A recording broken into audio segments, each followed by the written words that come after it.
Welcome. This is Ryan of Happy, Healthy, Vegan. Yeah, I got that right. It does not suck being vegan. Far from it. Far, far from it. Welcome. One of the best things. This is Ryan of Happy, Healthy, 1 second, guys. Vegan. Yeah, I got that right. It does not suck being vegan. Far Always from it. Far, far from it. One of the Welcome. best things. This is Ryan of Happy, Healthy, 1 second, guys. Vegan. Yeah, I got that right. It does not suck being vegan. Far from it. Far, far from it. One of the best things. This is Ryan. Yeah, I had a preview for this live stream open on from YouTube. I had a watch page open, and I didn't fully catch that. But anyway, I am back here, and the live stream is off. So again, welcome. Hi everyone. It's Ryan of Happy, Healthy, Vegan. It's Friday, September 2nd, 6 p.m. Pacific Standard Time. Now actually 6:01. So thank you for being here. Did you guys hear that? Did you guys hear some delay and stuff like that? My bad. I was doing some work here. By the way, I had to upgrade some software to make my streaming happen, and I lost the fart sound. I think I could get it back, but I found a new, better sound. Because, the fart sound is used, the sound effect is used for, when we put stuff up on the poop wall. And it's really poop splattering rather than someone farting. So I have a new splat sound. Let me know what you guys think of that. I'll do it one more time here. It's like a splat sound. Let me know if you prefer the fart, or would you, the old fart sound that we had for the past month or so, or should I continue on with the splat? Your call. See, oh yeah, I could make a poll here. Yeah, I forgot. Let me see if I can see how to do a poll here. Let me create a poll. Which sound effect? Okay, let's see. Add option. Fart or splat? All right, see, I just made a poll here. I just did it for the first time ever last time. Forget the yes, no. that I didn't know I should delete those. But anyway, I thought they would go away. But pick fart or splat. I'll give you guys like a minute or two to let me know. The old fart sound or the splat. Anyway, I think the fart is kind of funnier. But yeah, vote it up here and we'll see how it goes here. You guys seem to be voting for fart, it seems. So Friday night is the week, my weekly live stream, our weekly live stream. We're all here, right? And Friday is the day I invite us all to come together here and ask any questions about veganism. And also, I invite non-vegans, particularly anti-vegans, to come and try their best to debunk veganism. So we will see if veganism can sustain itself for another week. Will its precious existence be wiped out tonight by some unknown person's argument that we've never heard before? So we'll see how that all goes. Okay, so let's see let's see how the poll went. So I can't see the poll results actually. Can you guys tell me, what does it say? I see fart is 50%. What is splat at? Is that 50% as well? I'm not sure why I'm not seeing it here. Let me see if I can do something here. Yeah, I've not done this before. I'll just hit end poll and see what happens. Okay, so let's see the results here. Fart 47%, splat 47%. Oh no, wow. Pretty much 50-50. Oh my God, guys, I'm not sure what to do. So we'll keep the splat here for now. The splat sound instead of the fart sound, which I lost when I changed my software. It's weird. Anyway, hey, Han Solo's cousin, Jordan, how's it going? Go vegan. The animals need you. Thanks so much, Jordan. Thanks for our first and hopefully not our last super chat tip of the evening. Good to see you, Jordan. Yeah, you should come here early. I know you're in a earlier you're more east than we are, so it's a little bit later for you. So thanks for being here, and yeah, stay as long or short as you can. So it sounds like a tie for my sounds there. So anyway, fart, splat, it's all over the place. I'm not sure what to do. But thanks, and I hope all you channel members, our happy fam, our /cult members, saw the most recent video I made about, is there some incompatibility with being Christian and vegan? Because we gave a shout out to all you guys. I went through the whole list at the end of the video. I remember a lot of you guys were getting ready to leave. I said, no, wait, there's a little surprise. Hopefully you guys all saw it there. Everyone who's a channel member, you guys got a shout out there. And as Jordan says, thanks for the super chat, Jordan. All hail vegan cult leader Ryan. As you guys know, veganism is a cult, right? We were just going to own it finally, and I'm going to step up and take responsibility. I am the cult leader. So yeah, so yes, all hail the cult leader. That you're, what's the word I'm looking for? I wasn't looking for it, but I'll take on the title. I'll do the duties as the vegan cult leader. I will, I accept the responsibility, the awesome responsibility. So thank you so much. Okay, vegan metalhead. Hey, good to see you. Okay, you saw the last video. Awesome. And I saw you're having a not so great day, you said earlier. So hopefully today, right now, this live stream will cheer you up a little bit, kind of turn your day around a little bit. I hope so. Hey, Johnny Bravo, good to see you. You might not be here next stream, since you might have to do some long distance hiking with 35 to 42 pounds on your back next Saturday. Wow, is that like is it a personal hike, or is it a military training related hike with that kind of insane weight? But you're strong. I'm sure you'll be able to handle that just fine. Me, long distance carrying 35, 40 pounds, I don't think I would do all that well. Hey, Uncle, how's it going? Ryan is the religious cult leader. Yeah, I am the religious cult leader, the vegan cult leader here. Oh, thanks, Jordan. We love you too. Thanks so much, Jordan. Yeah, me and Angie love you too. It's a pleasure to be a part of your life and to be part of your vegan journey now at such a young age. I can't imagine how my life would have unfolded if I had gone vegan in my teen years, but that's awesome. But I am wearing some of the vegan clothes. I'm not wearing the vegan cult leader robe. I'm wearing the Doesn't Suck Being Vegan shirt because, I feel very proud that, I'm vegan despite all the nonsense you hear people trying to tell us, news stories people forward me and whatever, just trying to show me how horrible veganism is. And I just got to laugh and say, it doesn't suck being vegan. So I saw Peter and I were kind of discussing in the live chat before I went live about his friends that are what was their name? Amy and Paul, was that it?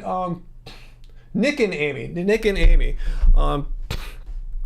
Yeah, Nick and Amy, who are acquaintances of yours in Canada, and they did some peaceful animal activism, and they may face some jail time, like 90 days in jail, because the judge wants to set an example of them, doesn't want any other vegan activists to rise up and do peaceful protesting in ways that the judge doesn't approve of. So that's really sad. And yeah, tell us if you want to tell us some more about that, Peter. Hey, Andrew, thanks for the super chat tip there. I have no idea what that is, if that helps your microbiome, but thanks for asking. I hope you're asking in jest there. And let's see, Jordan, you've been vegan for 1 year and 1 month. Awesome. Yeah, I remember you just had your 1 year vegan anniversary not that long ago. So it's been a whole month since then. Awesome. I lose track of time. All I know is sometime, probably the latter part of next month, will be 12 years. And I haven't died yet, haven't grown a second head or lost any limbs because I'm vegan or anything like that.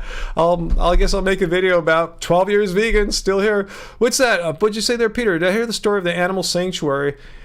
Oh, yes. Angie wants me to do a video about this. Yeah, should I do it? It's a long story, but bottom line is an animal sanctuary got arrested for harboring an escaped animal that a girl rescued. Is that the one? Like it was like like those county fair things. A child raised an animal, and she didn't know that it was going to be slaughtered once she won. And she treated this animal with love, like a pet. And bottom line is the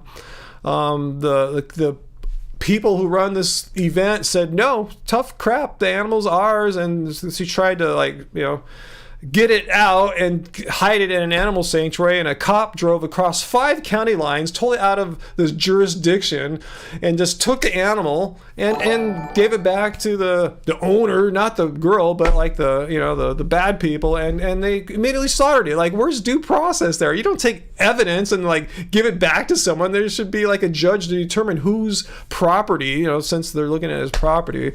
But anyway, yeah, horrible story. And that judge, yeah, Uncle, I agree with you. The one that in Canada given a harsh sentence. Thank goodness it's not even longer than 90 days, but 90 days seems quite, harsh for peaceful protesters. They didn't really harm anyone or anything.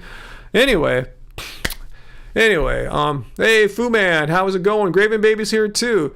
You have a question. Your doctor said she doesn't want you eating mangoes because they have too much sugar. What?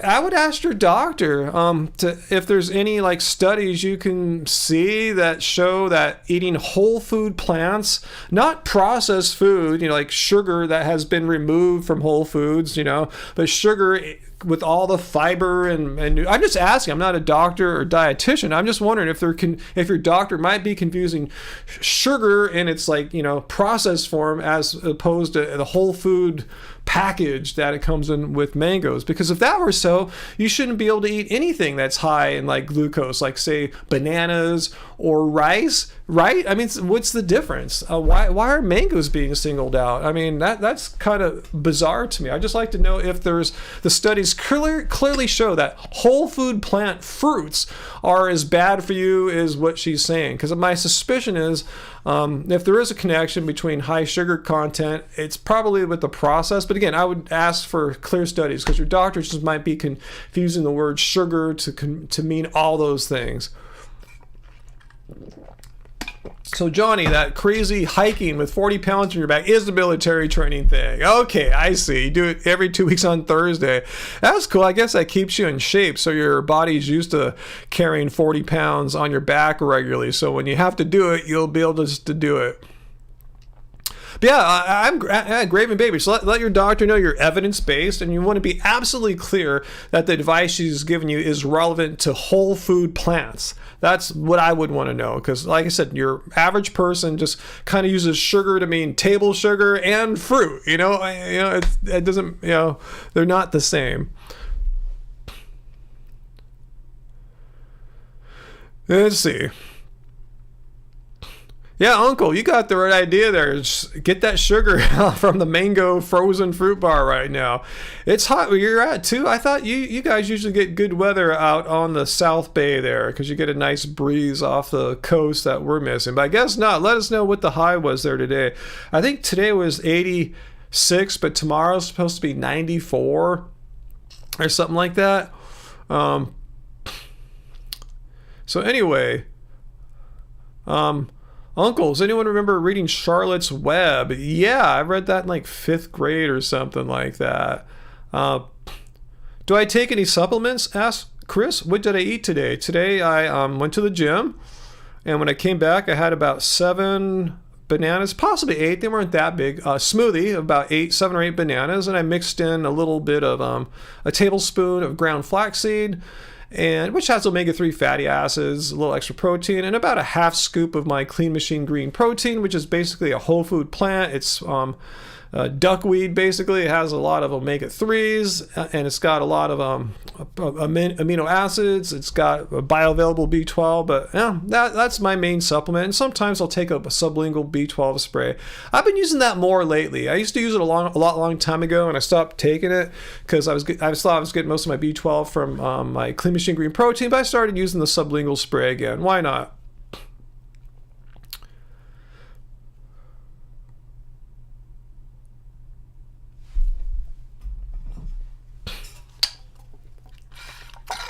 Yeah, Vegan Wesker. Back to Graven Baby's doctor who's concerned about mangoes and I guess other fruits.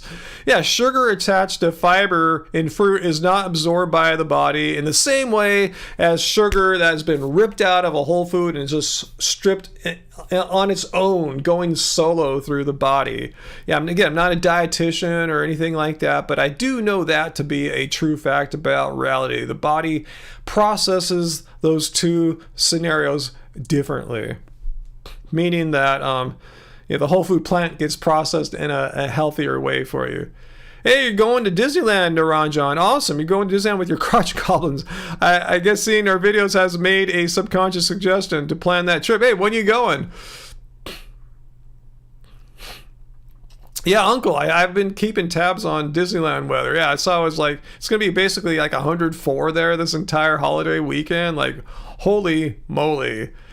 VLAM, what's that there? Hong Kong, 55% humidity and 80 degrees. Hey, that doesn't sound too bad for being kind of in a tropical latitude there, right? Hong Kong's considered a tropical latitude, right? Correct me if I'm wrong there. I've never been to Hong Kong, but I thought it was south enough to be in the tropics. Wow, that sounds good, Thomas. I'll eat that. Oh, Naranjan, you're going this weekend. Oh man, you're driving from Phoenix to LA. It's going to be hot. Yeah, you're coming from hot to pretty hot. Yeah, it's going to be, I tell you, about 100, low hundreds, like 104-ish is last time I saw. In fact, I have Anaheim in my weather app here. So let me just take a quick look-see and let you know. Okay, so Long Beach tomorrow will be 93. That's pretty hot for Long Beach.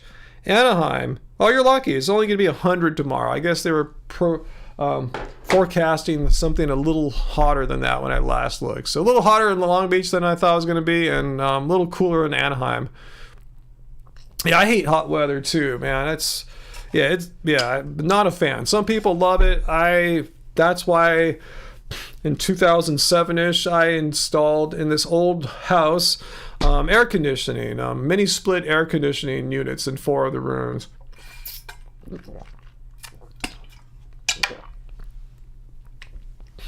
Yeah, I heard about that too. D23 is this weekend too. Some big Disneyland like conference festival kind of thing.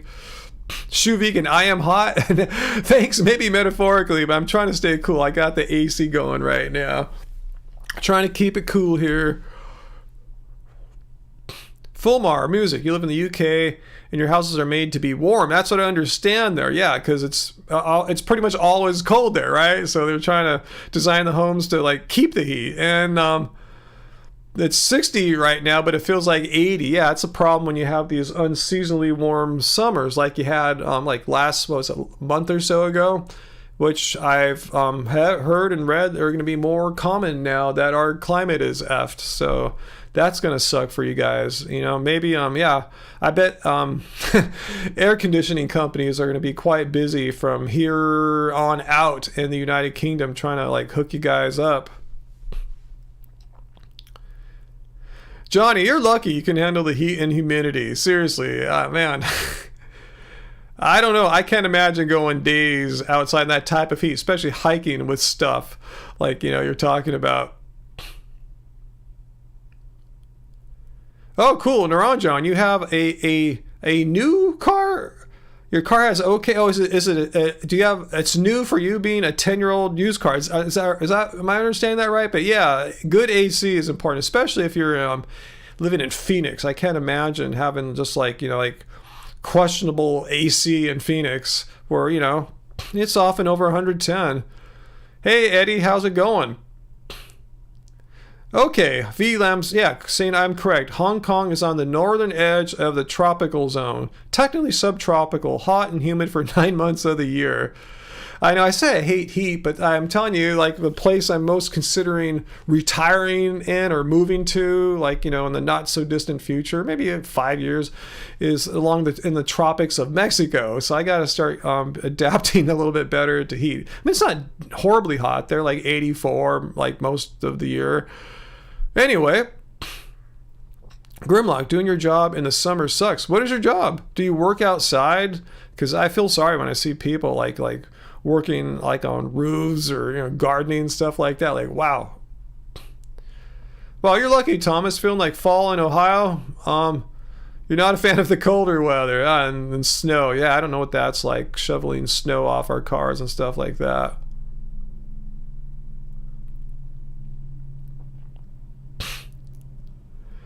Let's see, what am I missing here?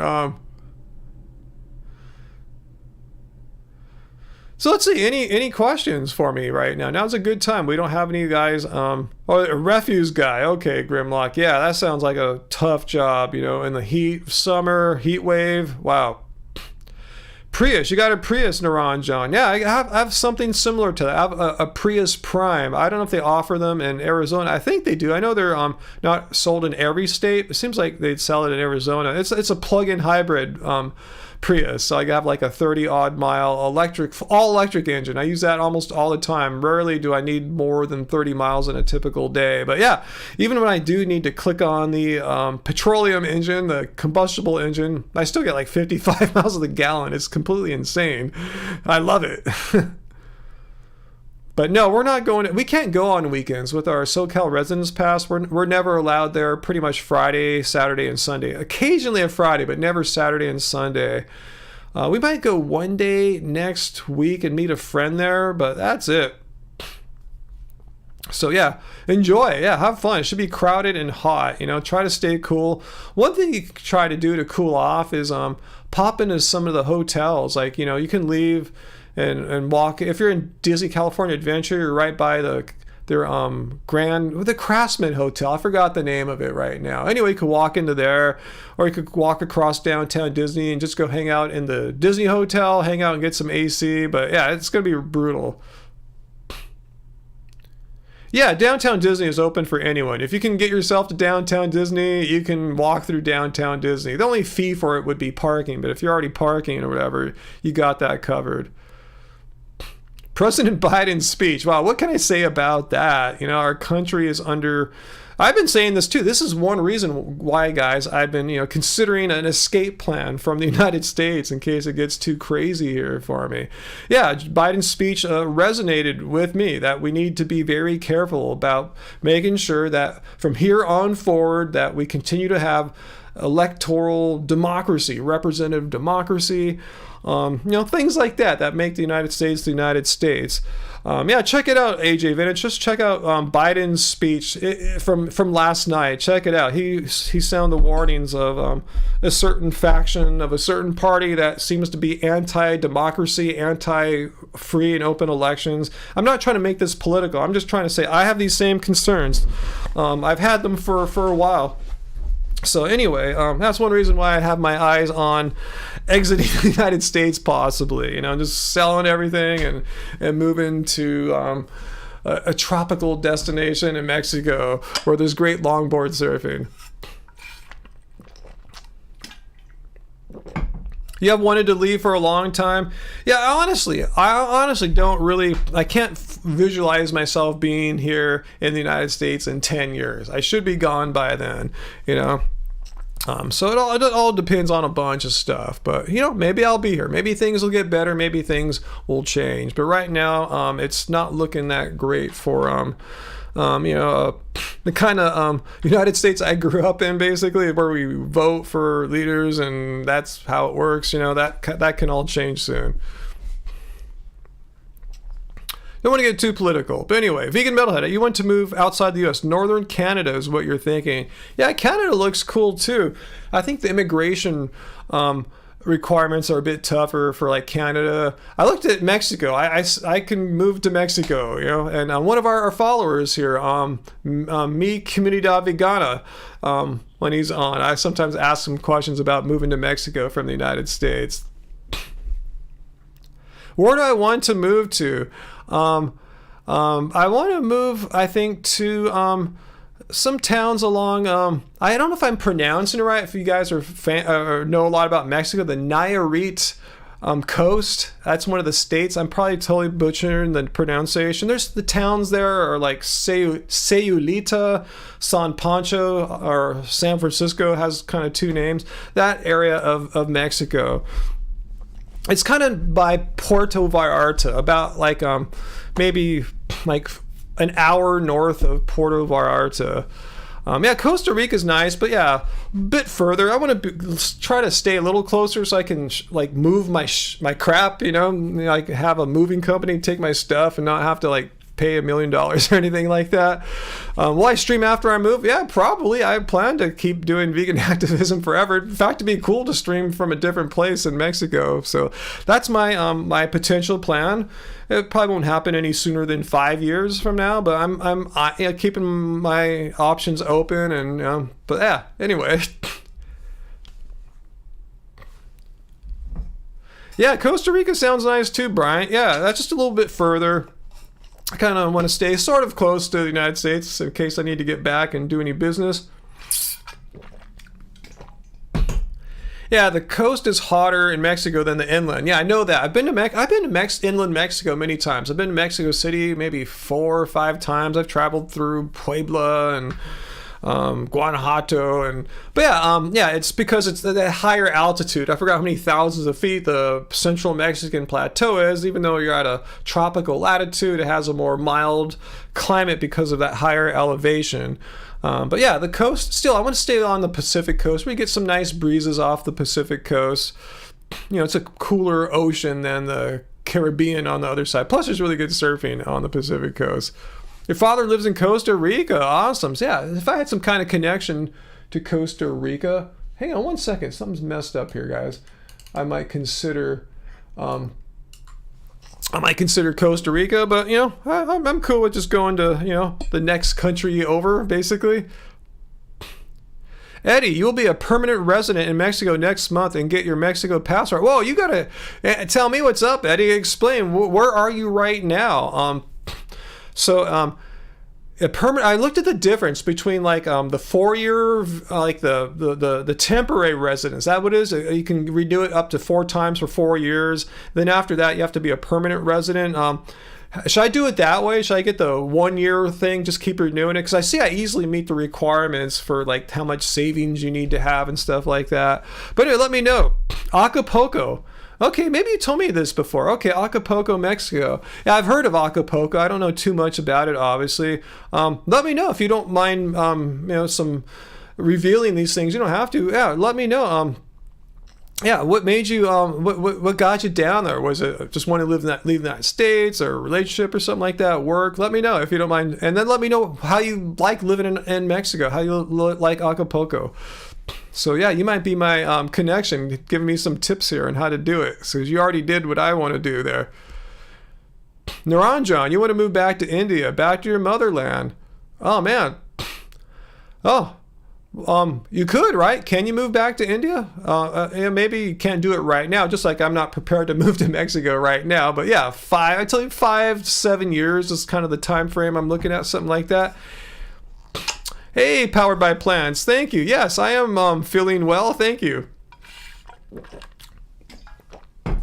Oh, that's what Uncle thinks of when he hears the words the name Acapulco. I actually had a little booze tonight. Angie made some vegan ceviche. Speaking of like Mexico, like you know, it's traditionally a seafood dish, but it has a lot of vegetables in it too. We just had a lot of vegetables in it and a fake kind of jackfruit, meaty kind of thing. Anyway, yeah, it was really good. And we had a little leftover rosé wine from a few nights ago, so we had that along with the ceviche. So I'm a little chill from the ceviche and wine, but I didn't have much. Just like maybe in a little wine glass, maybe like that much or so. Maybe I'll drink the rest. There's a little tiny bit left in the bottle. Brian E., you sent your friend the trifecta of Game Changers, Forks Over Knives, and Dominion. He's now a whole food, plant-based vegan. Wow, yeah, it's hard to be able to watch those 3 and say, screw it. I'm just going to keep on keeping on what I was doing before. Hey, Sean. Good to see you, Sean Cope. Doing all right. Just feeling a little mellow, a little chill. Maybe the booze, you know, isn't agreeable with me. But anyway, yeah, doing good, though. Thanks.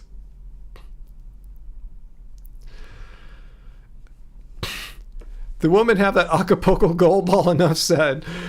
Hey, speaking of which, Eddie, maybe this is the wrong thing to talk about, but like here in California, like weed is very legal. Like in Mexico, it's not, right? If you get busted with weed, you can go to prison or get in a lot of trouble. Is that correct? Because I told you I'm not a big pothead, but I enjoyed a little smoking once in a while. If I could never do that again without risking imprisonment, that would be like kind of a bummer. Let me know if I understand that right.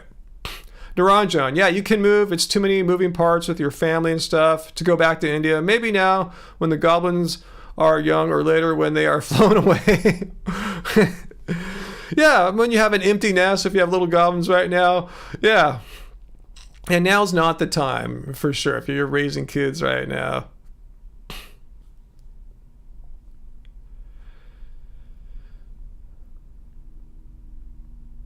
Oh, Sean, having a hit tonight yourself? Yeah, I'm not having one right now, but maybe later tonight if I'm not too mellow. I've just been pretty busy lately. Just doing a lot of different things. Like I've kind of rekindled my interest in surfing a little bit. I've been trying to get out there once a week now for the past few weeks. It's weird when you take a sport like that off for I haven't done it for 4 or 5 years. It's like, whoa, that's a long time. You just think you can go back out and do it again, but it's tough. But it's coming back. What's that, Brian? Hey, you should sometimes put the StreamYard link so we can have a discussion maybe once a week or something like that. Well, if you join, become one of our channel members, we're going to have some private channel member, Happy Fam only live streams. We did one already, but I don't really use StreamYard or anything. And yeah, if I'm going to have a discussion, it'll be with our Happy Fam for sure. Let's see, Emily, does Angie want to move too? You lived in California so much. It's hard to imagine wanting to leave, but things are changing so much. Yeah, Angie's with me. We both love California. Don't get me wrong, but it's things aren't as great, So I mean, I could live in Sayulita, Mexico. I'm sure that wouldn't be too bad. But yeah, I think Angie's on board. She doesn't fight me on the topic. She's learning about these places I'm talking about as well. Sean, it's legal in Michigan, medicinal and recreational. Yeah, that's how it is here too.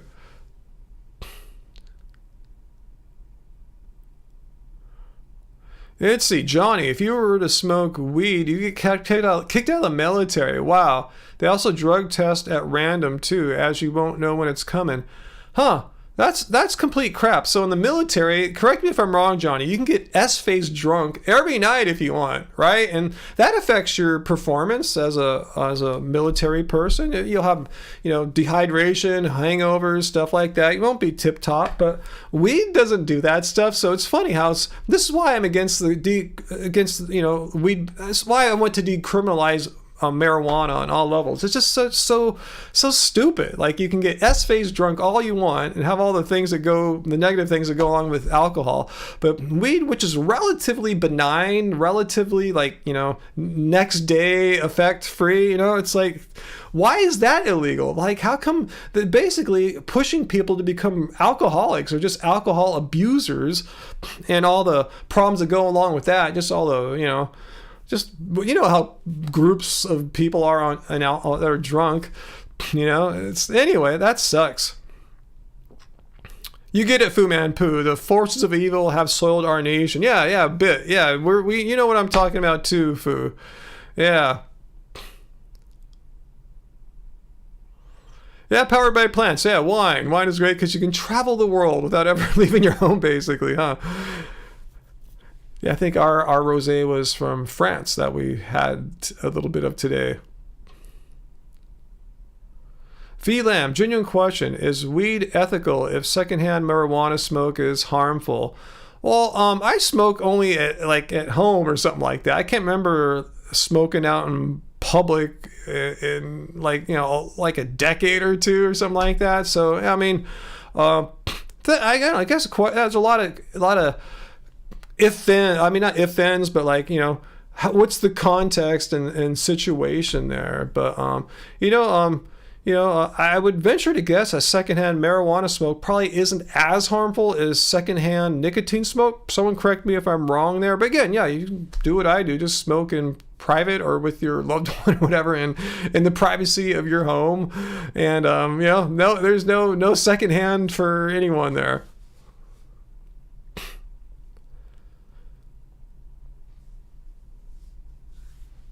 Let's see, Sage, you're fairly sure cannabis saved your life. Wow. You struggled with depression most of your life. You were an alcoholic for a decade. Yeah, alcohol doesn't help too many problems that we have, huh? Quit drinking in 2020, the same year you went vegan. Awesome. Good for you. Sweet. I can move to Australia and stay in Duran Rider's tent. No thanks. It's a pretty big place, but actually, I love Australia. I've never been there, but I've always wanted to go there. It looks amazing. I always, if any of you guys are familiar with Australia, I've been interested in places like Byron Bay and Noosa as potential places to move to. But it just seems like way too expensive, and the requirements to be living for the rest of my life in Australia seem like a barrier. I don't think I'm rich enough or anything like that. So Mexico it will be, and I'm not mad about that. The area of Mexico I'm looking at looks amazing. I have to go visit it. Obviously we'll do that sometime. We'll check it out.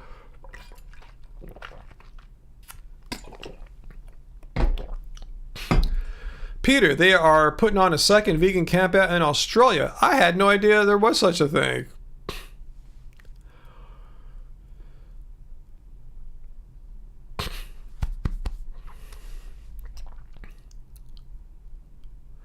Let's see, Johnny, about weed and booze in the military. Well, just don't show up drunk to work or anything to get you arrested. Also, you aren't supposed to get drunk on a combat deployment. Well, that makes sense, since they want everyone to be sober in the fight in combat. Yeah, barring, things like, specific things like a combat deployment. Other than that, it sounds like you can get pretty drunk as long as you can, like, pretty much handle yourself the next day.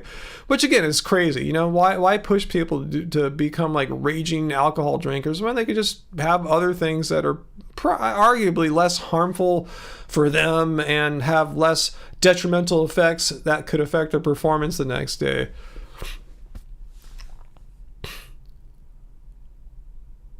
Let's see, Sean, you're 39 and have drank since you were 16 and you messed up your life bad. Now you're 13 months and have tried pot again has helped so much. Yeah, I mean, I had a friend who, it was a long time ago, he was a hardcore, like, marijuana smoker, barely even drank. Then he got in some kind of trouble with the law. I forgot what. Maybe he was caught smoking a joint on the street. Something really minor, really, like, Anyway, they sent him to this substance abuse program here in Long Beach, and they tested him all the time. He couldn't smoke he couldn't smoke weed anymore while the time he was in this program. But they didn't test for alcohol. So guess what happened? He became this raging alcoholic dude after that. It's like, so they got you off one thing and got you on another. Like, that makes zero sense. And he was, like, way more obnoxious and had more problems, like, just, in life once he became more of an alcoholic.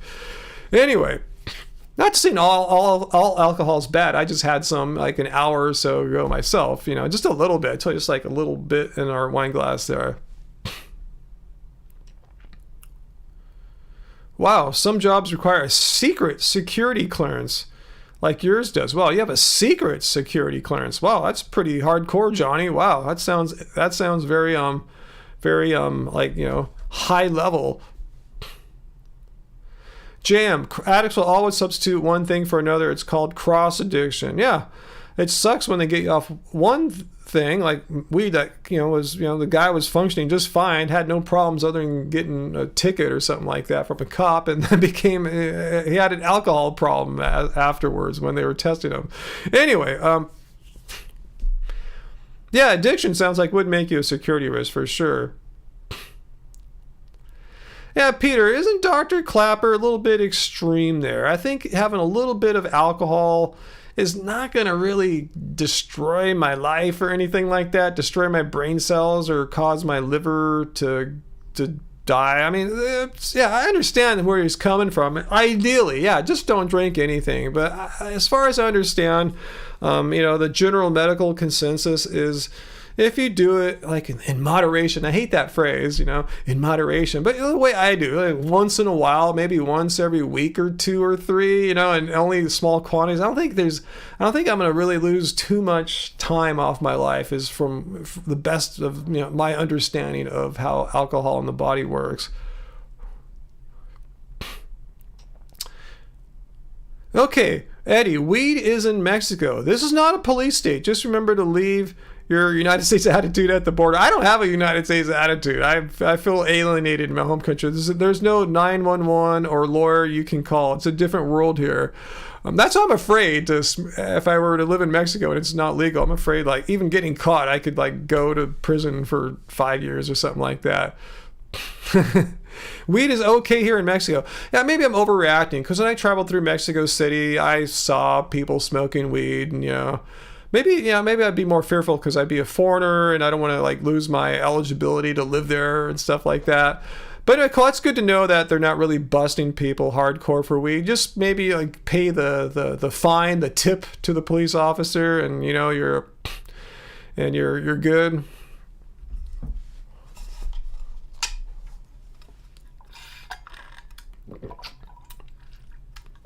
Oh man, that sucks, vegan Potterhead. Yeah, I always get really paranoid when I'm looking at a new food, especially one that's not labeled vegan, going through all the ingredients.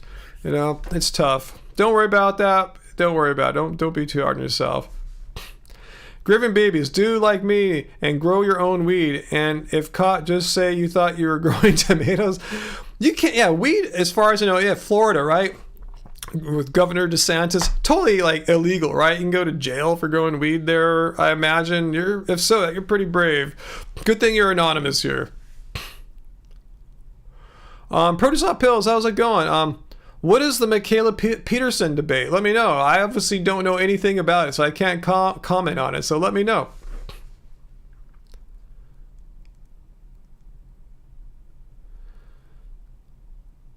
Riker, I was talking about another farm sanctuary thing. I guess there's another animal sanctuary story in the news too, because I might do a video on one.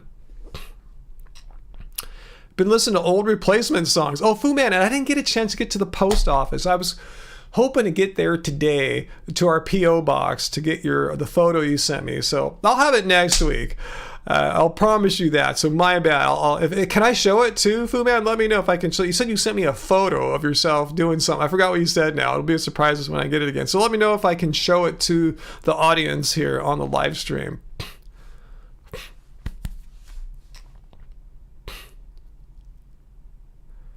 Let's see, food recipe videos, Sean. Hey, make sure you're following Angie or Happy Healthy Vegan like really carefully. Do you guys view our shorts? Angie's been putting a lot of YouTube shorts up, which are like shorter, less than 1 minute, almost like TikTok, Instagram Reel type videos, and she's showing a little bit more food stuff on there. But I think she has some ideas on some food, demos.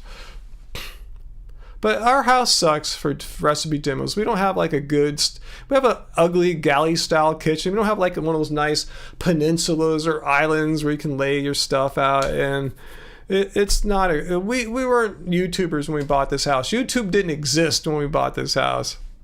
Chris, yeah, when we can, we try to avoid plastics. Yeah, we don't like plastics screwing up our oceans. Yeah. Yeah, I mean, I see the results of plastic nurdle balls on the beaches here sometimes. Yeah. Tignall, yes, I have posted my lab reports about 4 or 5 times over the past 8 years. I usually get my blood tested every 18 to 24 months, something like that. Yeah, I have a whole playlist of my blood tests. You can check them out. Why do you ask? Hola, mi comunidad vegana. I just missed out. I was talking more about moving to Mexico. It turns out Eddie already is in Acapulco. I got to learn more about Acapulco. I really don't know too much about Acapulco.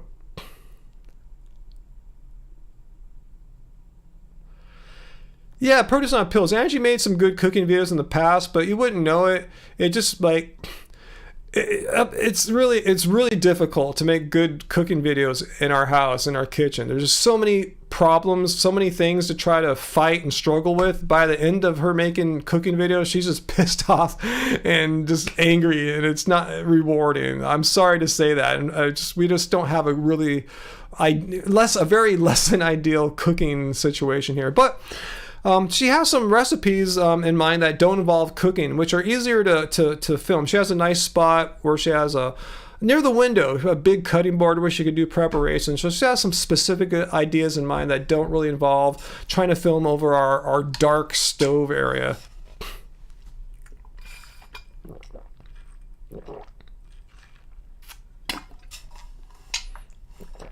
What's the 4-H club, Peter? They're going to be at an event near you and near this weekend, and they're the worst. Oh, those are the people. Yeah, I know who you're talking about. That was the video I was talking about earlier about the animal sanctuary situation where the little girl raised a goat and the 4-H people took it away from her to slaughter, and that whole thing. Yeah, I should make a video about that. Probably won't get a bunch of views, but I don't care. That's not my motivation for making videos. I'm just saying I'll make it because it's an important story. Oh, we have poop? We have poop? Let me see. Where's the poop?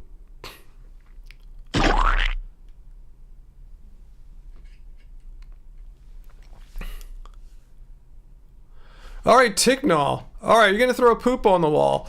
Let's get some poop wall happening here. Let's do it. Did you guys hear the splat sound? I have a new like a poop wall sound. Did you guys hear the splat there? Let me know if you heard it. So Ticknall, we're gonna get your words here. I'm going to leave your words on this board for all my classes to enjoy, giving you full credit. All right, this is last week's poop wall, so we have a new poop wall for this week. All right, here we go. What's more sustainable? Local grass-fed beef or vegetables shipped from South America? Share your data. Well, if you're asking me to share my data, do you have any data for us to take a look at? I'm curious what data you have there, Ticknall. So anyway, this is gonna ask a vegan anything. So you think veganism is associated with sustainability? I'm just kind of curious, Ticknall, if you think veganism means sustainability or something like that. Just kind of curious why you bring up the concept of sustainability. So let us know. Anyway, as we wait for Ticknall, we can go take a look first. Here we go. Get your drinks out, guys.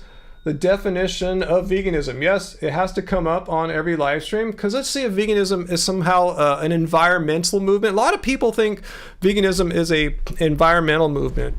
And it says here, veganism is a philosophy and way of living which seeks to exclude, as far as possible and practicable, all forms of exploitation of and cruelty to animals for food, clothing, or any other purpose. So that's why I'm vegan. I went vegan because I found it completely just wrong for me to expect that animals should be forcibly impregnated, bred into existence, exploited their entire lives so I could have a freaking steak or hamburger. That's why I'm vegan. I didn't think, oh man, sustainability. Well, we can talk about sustainability. I just want to have it be clear.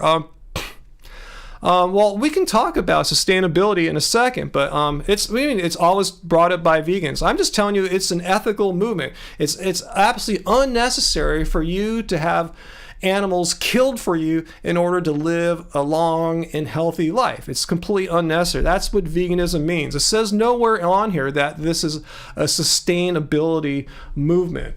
But if you want to talk about climate-friendly diets, if we're talking about like sustainability, I mean, and what's best for the planet Earth to not like blow up or burn to death here.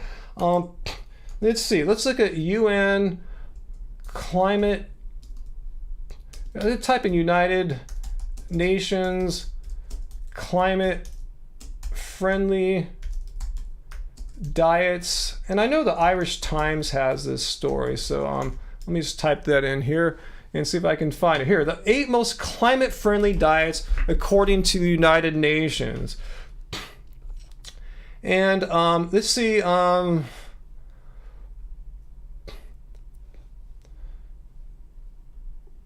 So here we go. The 8 most climate-friendly diets according to the United Nations. This is not my opinion or anything like that. This is what the United Nations says. Vegan is the #1 most climate-friendly diet, followed by vegetarian, followed by flexitarian, and then as you eat more and more meat, climate carnivore, 75% of ruminant meat and dairy replaced by other meat.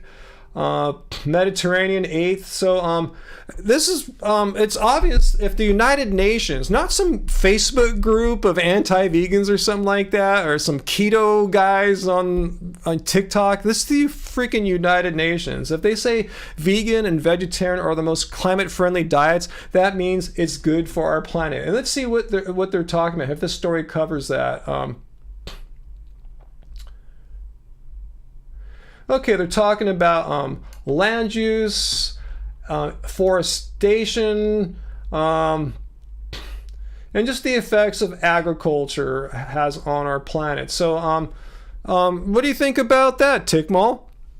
Well, if grass-fed beef was so freaking awesome, how come it's not on this list here? In fact, that's what they're saying here. Climate carnivore. That's what you're doing here.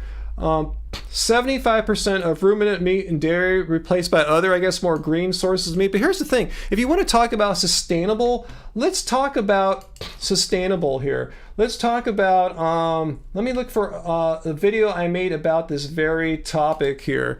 Because grass-fed beef is always going to be an elitist, where is the search here? Elitist diet that only a few people can follow, because it doesn't scale. This is Ryan of Happy Healthy Vegan. So I've actually been sitting on this video for the past few months. You would need, because there's simply not enough land data that I could, planet making Earth sure my math is accurate. And sure enough, for everyone to eat it. So let's get cut to the chase here. Roam and eat all their grass. Well, let's see how much surface there really is in terms of acres. Well, here's the calculation here, and this is all United Nations data. United Nations data. 149 million square kilometers of land on Earth, and that translates into roughly 37 billion acres. 37 billion acres for all these cattle to roam on. Well, remember, just a second ago, we said there's about 35 billion acres that are necessary for all these cattle because of the 1.8 acres per cow. So that doesn't leave much room. We'd have to cover the entire Earth, all of civilization, every last snowfield, every last desert with cattle. So obviously that's not going to happen. There's no way to cover the entirety of our planet with grass and cattle eating all this grass upon pretty much every square inch of the world. So that alone shows you that everyone going fully grass-fed beef is completely sustainable. It just won't work on this planet. And to show you how even more ridiculous of an idea it is, let's look at the land that's actually appropriate for agriculture and growing grass for cattle to graze on. And that reduces down to just 51 million square kilometers in order for everyone on the planet to be able to would need roughly, this is my calculation now, you'd need roughly 3 planet Earths in order for everyone on the planet to be able to eat. So you need these, and again, I didn't show this in the video here. I mean, I did, but I didn't cover it today. These were conservative estimates too. I tried to find to make the numbers the most favorable for the grass-fed beef people. If you took some of the more extreme ends of the government data I used, or the statistics, it could be 5 or more Earths. So yeah, if you're trying to talk about sustainability in grass-fed beef, it ain't gonna work out, because you simply need more planets nearby to send all these cattle to, because Earth does not have enough land for every person on this planet to eat grass-fed beef. So it's always gonna be some rich, privileged person living in a developed country that has access to these resources that most people many can't afford it too. So it'll always remain a small market share of the meat market, because you just can't scale up to what people are, these grass-fed beef advocates. Oh, grass-fed beef will save the planet. Well, yeah, maybe if you have 4 planets, Earths to divvy it up on, it just ain't gonna happen. So there goes that. So anyway, as we covered here, sustainability. Veganism is not a sustainability movement, as we showed by the definition of vegan. Let's show it one more time here. It is a philosophy and way of living. It's an ethical stance against animal cruelty. However, if you want to get into the argument about sustainability, we can look at what the United Nations says as the most climate-friendly diets, and I personally would trust data from the United Nations rather than some like keto or carnivore Facebook groups or whatever. And again, vegan is the #1 most climate-friendly diet according to the United Nations. And if we really must have everyone eat grass-fed beef, great. I'm not going to get into how sustainable it is as far as good for the planet, but you just don't have enough planet Earth to make it happen. So grass-fed beef is just all around a fail. So you can take that back to your carnivore, keto, whatever friends and tell them. So everyone drink up. So anyway.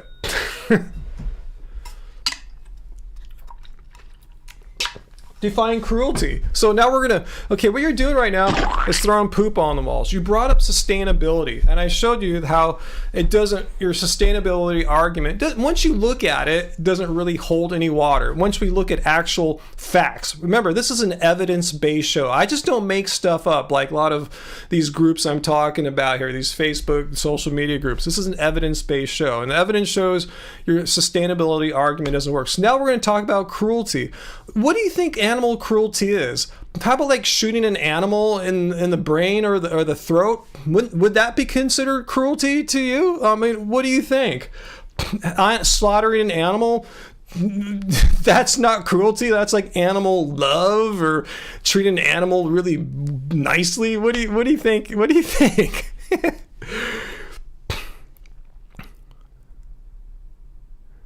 So anyway, yeah, I'm with you, VLAN. We urgently need to rewild and let nature heal. But these grass-fed advocates say no. We need to take over more of nature and put cattle on places where there aren't even cattle. We just need to put cattle everywhere so we can all eat grass-fed beef.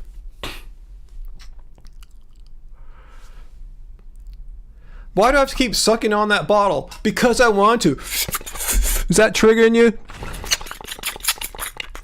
You know, Angie suggested I leave the top up, and I will, because it's less noise. But why am I drinking water? Because it's hot, it's summer, and I'm thirsty. Do I need permission to like not dehydrate? Do I need to check in with Ticknall every time I want to have a sip of water? Let me have one more, it's a little sip here. You like that? I did that on purpose. Anyway. But yeah, Ticknall, I answered your question. You tell me, is it not cruel to shoot an animal, to slaughter an animal, like shoot it through the throat or head or something? Like, is that like niceness to animals? Let me know. Let me know if you think that is not animal cruelty to shoot an animal through the throat.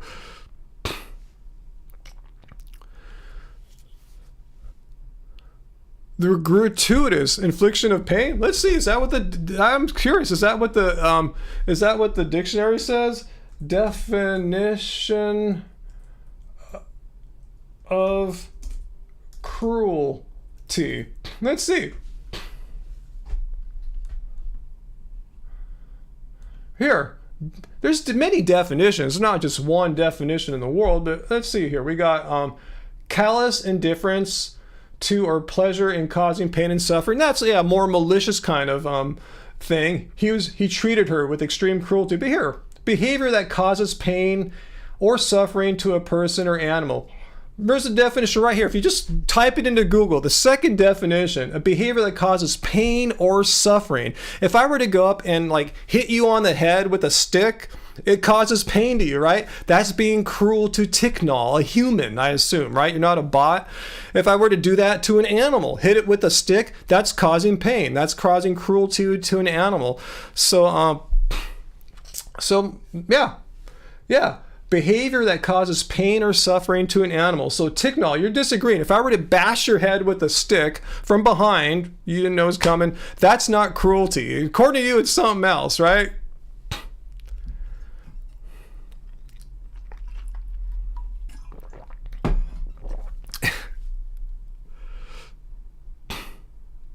Ticknall, I'm sucking on that bottle because I'm ill. So if I understand you, Ticknall, only people who are ill suck on a. Here's the thing. It's the way this is designed. You need to generate a lot of force to pull the water out. You know, it's what it is. It's the design. If you want to send a letter, an email to Coldest Water, send it to them. Say, hey, why do you make your bottles so squeaky or whatever? So now we're criticizing me for my method of drinking water in a Coldest water bottle.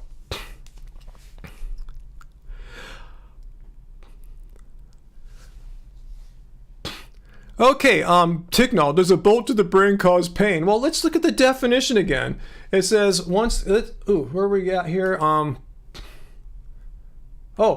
I didn't even show that. My bad. I was on the wrong browser. You guys didn't even see that because I'm stupid, okay? Maybe Ticknall's right that I'm dumb. Here it is. Cruelty Let me zoom in a little bit here. Here we go. Behavior that causes pain or suffering to an animal. Let me think. If I were to blow your head off, not to say I'm encouraging that, Ticknall, but let's say we shot your head off with a very powerful explosive. It's arguable. Would you feel pain or suffering? I don't know, but it's pretty undeniable. That's cruel. They'd say, wow, you just exploded Ticknall's head off with that AR whatever bomb, you know? That's cruelty. Just because you didn't feel pain doesn't absolve me from the crime or moral problem of causing cruelty to a person. So I think whether or not the death was so quick that you didn't feel any pain, the bottom line is, who cares how I killed you? On one hand, I ended your life. Who cares if I did it in a really, really nice way? Say I killed you in the most kindest way possible, or I just blew your head off in an instant. It's still ending your life. You're trying to say, okay, well, what if we killed the cow in a really nice way or something like that? Okay, you still killed the cow. I don't understand how, if you kill someone in a really nice way, it's totally cool. It's not cruelty. You're ending a person's or an animal's life. Jesus. Oh, sorry to take the Lord's name in vain. I'm sorry. Anyway, yeah. A behavior that causes pain or suffering to a person or animal. Again, if I were to hit Ticknall in the head with a stick, whether I kill him or not, it's cruelty because I'm causing pain or suffering. How did I destroy my own argument on cruelty? Explain. I'm saying the bottom line is, if you end another being's life, you're being cruel to them. You're using violence to harm them. It might cause death, it might not. It depends on circumstances. But either way, you're using violence to cause harm or suffering on a being. Whether that results in death or not, you're still causing suffering. You're still causing cruelty. Yeah, Peter, I think we've entertained him. Actually, let him come back. I want to see how he says I debunked myself on this argument. I'm not babbling. Maybe, have you watched Idiocracy, Ticknall? Have you seen that movie about how Luke Wilson came back in the future, went to the future, and he was the last person who still had any intelligence, and everyone thought he was babbling because he was still kind of smart, and he wasn't even really that smart of a guy.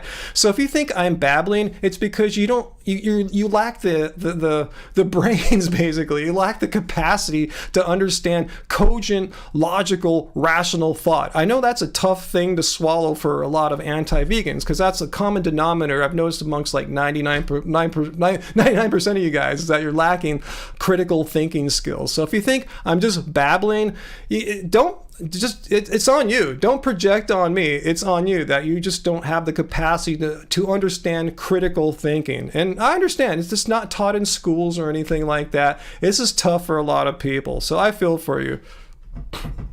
Redefining words. No. How am I redefining words? It's right freaking here. Cruelty. The second definition here. Behavior that causes pain or suffering to a person or animal. And look at the third definition here. Behavior which causes physical or mental harm to another, especially a spouse, whether intentionally or not. So there you go. How am I redefining words? All these things here define what cruelty is. And what you're proposing that we all do, kill animals, it's cruel to animals because you're ending a living sentient being's life who does not want to give his or her body up so that Ticknall can enjoy a hamburger needlessly when you could just have vegetables. So anyway, nice attempt, Tink.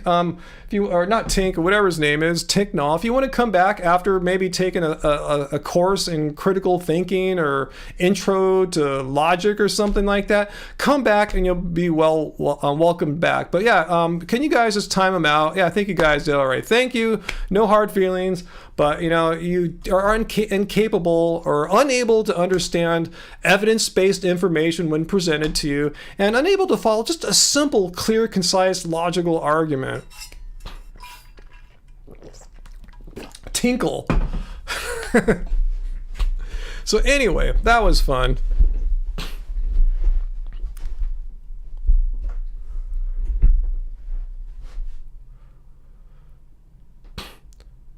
ending someone's life should not be taken lightly. That's what Tinky was trying to do here, basically. Trying to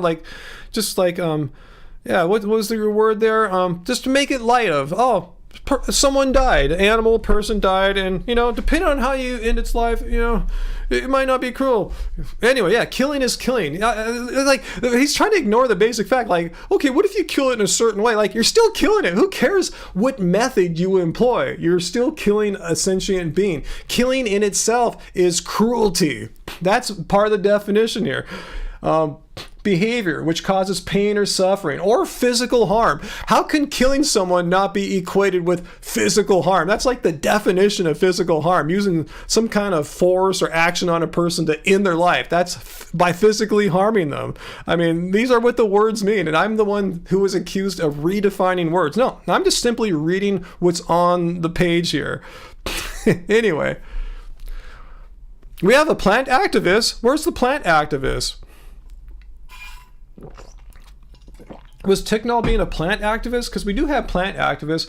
In fact, my favorite plant activist all time is Joe Rogan. Cruelty-free. Yeah. Not to those screaming plants that you can't hear. They fucking scream, man. Right. They make noise. They know when they're being eaten.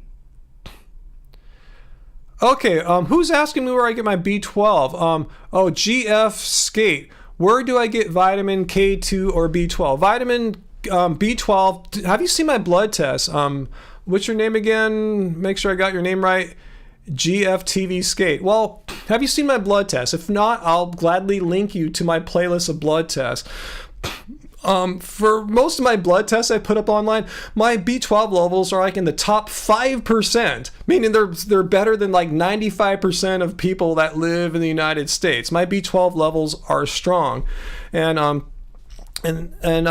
vitamin K, I don't think I've ever had a blood panel that tested for vitamin K, so I couldn't tell you about vitamin K. If you guys remember my blood panels have vitamin K, I don't believe so, but vitamin B12, not a problem. You want to know where I get it? You can take a sublingual spray like I have. I did that for many years. That's what got me up to the top 5%. I stopped taking it for a while. In fact, I stopped taking it for about a year or two and relied solely upon my Clean Machine Green Protein, which is a whole food plant. It's not some weird chemical isolate. It's a whole food plant. It's duckweed, and they discovered had bioavailable B12. So I was just seeing how I would do with that. And my numbers went down a little bit, but they're still 500 or 600. Where 200 is considered low or something like that. So B12 is doing fine. And I don't know anyone that's ever had a vitamin K test before. But yeah, Brian says K2 is from dark leafy greens. Eat tons of that. Just had a bunch of Dino Kill last night. But I highly recommend a D3/K2, especially for the winter fall months. And yeah, my vitamin D's always around 30 or so. I've never really taken a sub for it, even though I have one that Clean Machine sent me. I haven't really taken it yet.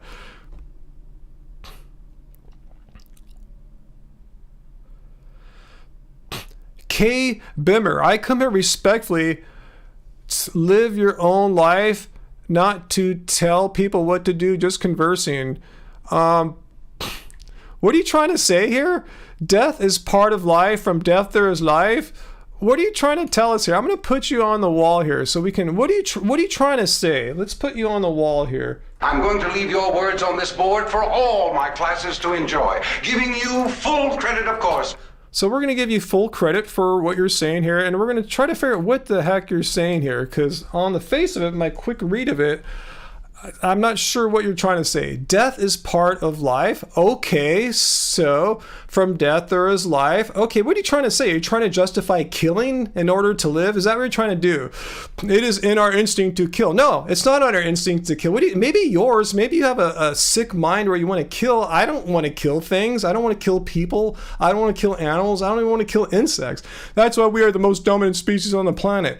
Plants are living beings as well. We have to eat life, respect. So are you a plant activist? You're saying that that you because we eat plants, that justifies eating cows and stuff? Was that what you're trying to say, K. Burmer?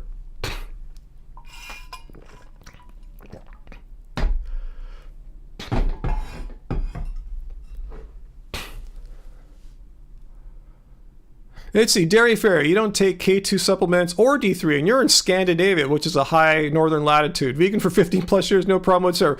Yeah, good for you. Yeah, do that responsibly, though, as it sounds like you're doing. If you're getting your blood tested.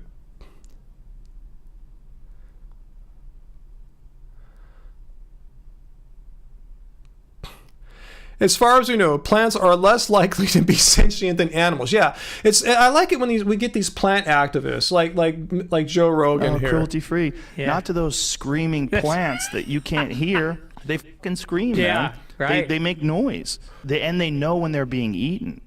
So Kay Burmer is a plant activist. Doesn't give a crap about killing animals, but draw the line. Like let's fight. Let's give a voice to these voiceless plants that all these vegans are eating. You know your cows are eating plants too, right? They're eating grass. They're eating corn. They're eating soy. How come you don't fight for the rights of those plants that the cows are eating? Anyway, yeah, plants make noise according to Joe Rogan. Where is Kay Burmer here? Okay, like my friend said, all right, what's with the happy face? Let's put your last word up here, Kay Burmer. And then when you guys time him out so I can answer his question without him flinging any extra poop onto the poop wall here? So let's put your last bit up here, and hopefully one of you guys can just time him out for the 300 seconds so I can respond here. Respect. I like how you end it with respect. Okay, well, let's talk about what killing plants is exactly here. Let's say I'm walking down the street and there's an apple tree and there's fruit trees all around here. Not apple, this is an orange tree. And I see an orange has fallen down from the tree onto the ground, a ripened orange, and I pick it up and eat it. Am I killing the orange? No, it came from the tree. The tree continues to exist. It doesn't like die or something like that. So this whole idea that vegans have to kill plants in the same sense that like when you eat a cow, it's got to be killed. A chicken has got to be killed. You can eat all sorts of plants without technically killing them. Like I said, you eat a fallen orange or apple, the tree continues to be. You're just eating the sexual reproductive parts of plants. And even other plants, like I'm growing some greens out front. They've been growing out my yard for like 4 years now. Chard, it doesn't die. You snip or rip a piece off of it and it's still there. It just grows back. I haven't killed anything. The plant still exists. I didn't rip the entire plant out. And I've grown potatoes before too. And guess what? Yeah, you kill it in a sense, but you wait for the plant to die. You wait for the plant to like ripen. You see the flowering part, the green stuff up top all get brown and withered. The plant has died. Then you pull the roots out and there's potatoes and other starchy tuber plants grow the same thing. So this whole concept that you have to kill plants in order to eat them, I just laugh at that. But you have to kill animals in order to eat them. But let's ignore that whole thing. Let's say you have to kill plants in order to eat them, which you don't. But let's just say you have to, okay? And again, plants are not sentient beings like cows are. They don't have brains. They don't have eyes and ears. They don't have central nervous systems. Unless you want to go out and be an idiot like Joe Rogan and say crap like this again. Cruelty free. Yeah. Not to those screaming plants that you can't hear. They fucking scream, man. Right. They make noise. They know when they're being eaten. They don't know. They don't have brains. They don't have central nervous systems. So, but you're trying to compare a fully sentient mammal with a highly complicated brain, central nervous system, sensory apparatus, an animal who's obviously 100% capable of experiencing pain, and comparing that to kale? Are you effing serious? It's an improper. It's an what's it called? Faulty comparison. You're not comparing. You're not comparing rightfully similar things. How can you compare the pain and suffering of a cow with a piece of kale? It's ridiculous. Anyway, yeah, but the bottom line is, look back. You don't have to kill plants in order to eat them. I want someone to tell me how I've killed the orange tree when I eat the fallen orange that fell off the tree. How does that kill anything? Ridiculous nonsense. Gosh, people, learn to critically think before you try to come here and debunk veganism, or else I'm going to make a fool of your horrible reasoning skills, your lack of them.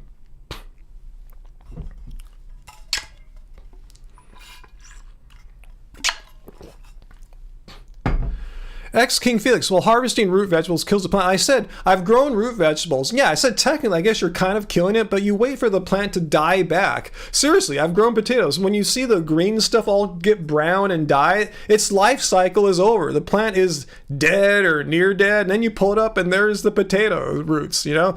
That's how it works. You're not like killing the potato plant in the prime of its life or something like that. Anyway, whew, that was a lot. Plant activists are everywhere. It's funny how these guys, I tell you, they have no problem killing obviously sentient beings with complicated brains and central nervous systems, but a piece of kale, oh my God, I gotta fight for that kale that those vegans are eating. Gotta fight for that soy and tofu. They have rights. They can see and they know when they're being eaten. But like cows don't. What's that, Ali? Ryan, have you seen those trees on Wizard of Oz who don't like their apples being picked? Yeah, I guess that's what these anti-vegans think. They saw Wizard of Oz and think they understand how fruit trees are sentient or something like that. Nope, it doesn't work like that, Peter. I think, yeah, some meat eaters think that as well. But yeah, that's just a fantasy. They live animals in captivity, bred for our consumption, not mine, but have very, live like maybe 1/5 of the normal lifespan or less, something in that ballpark. Yeah, Galaxy Vegan and these plant activists who worry about every piece of soy, and they can't walk on grass, right? They can't have gardeners or anything like that. They do, right? They're just freaking hypocrites. They're just using this as a dumb excuse to try to attack vegans. They're not plant activists. They don't give a crap about plants, just like they don't give a crap about animals.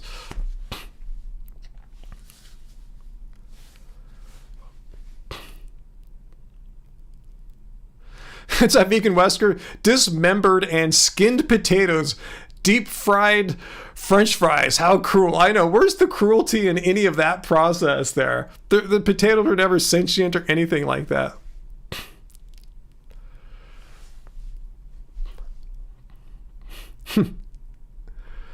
So anyway, I'm going to take another triggering sip of water here. So if anyone's triggered, tough crap.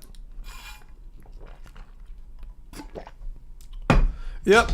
Fruit is bad for you, Peter. You heard it here. If you ever eat a piece of fruit, you'll have a sore elbow. That's why every morning after my workout, I have my smoothie and my elbow hurts. It's just crazy. Just kidding. Yeah, sentience is the key.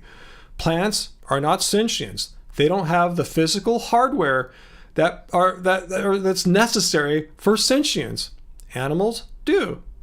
So how can you compare harming a piece of kale? Can you actually harm a piece of kale when you like pick it or something? Can you harm an apple when you bite into it, since it's it's not even the core part of the plant it came from? Anyway, you're fried screaming you boil them, huh, Vian Moyman? Flying monkeys, flinging poop, and from the sky too. Is there more? Do we have more poop being flung here? That's a sound of poop hitting the wall here. Ryan, have I heard about sentientism? Huh? Tell me a little bit about sentientism. Oh no, let's not draw parallels, Bill, to like slaughterhouse trucks. But yeah, that's funny. Anyway, VLAM, yep, you're cruel there, drinking them blueberries there, because they're screaming. They have brains. They're screaming when you drink them. That sound is gross. I'm sorry, AJ. Well, there's nothing to harm. I mean, whether if God gave them to us or not. I know what you're talking about. Yeah, we're just talking about Genesis 29 in my last video. But whether God gave them to us or not, they're incapable of being harmed, since they don't have the ability to be harmed. They don't have brains and senses and like the kinds they're aware. Not to say they have. I use that word in a anthropocentric way, meaning human centric. It's like they're aware. They know what direction the sun is. They know if it's night or day. They can respond to their environment. They know they don't have a brain, but they have the ability to extract minerals from the soil and do all the business that plants do. But it doesn't follow they have brains. They just have not to get into a topic that some people might not like, they evolved over millions of years to be able to do plant things. They're just really good at that. They don't need brains to do that. Yeah, anti-vegans always reductio ad absurdum. Their arguments are reduced to absurdity. As I did, I think in 2 ways, I showed how his argument was absurd. Yep, you boiled some potatoes alive tonight, Ali. You better ask for forgiveness there, huh?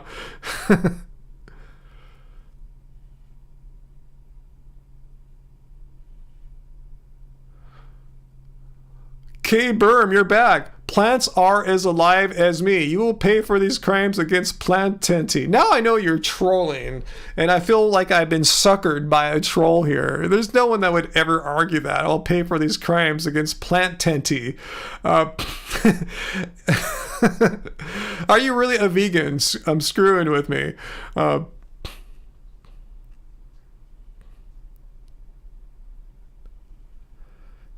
Yeah, I had some raw bananas this morning too, Graven babies. I feel sorry for their poor little souls and their little brains that I ate.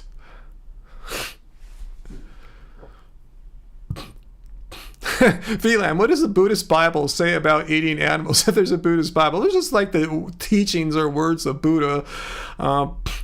I'm probably not a great person to ask. I don't consider myself a Buddhist scholar by any stretch, but I read a lot of Buddhism in my past. It just kind of I retain the core ideas up here.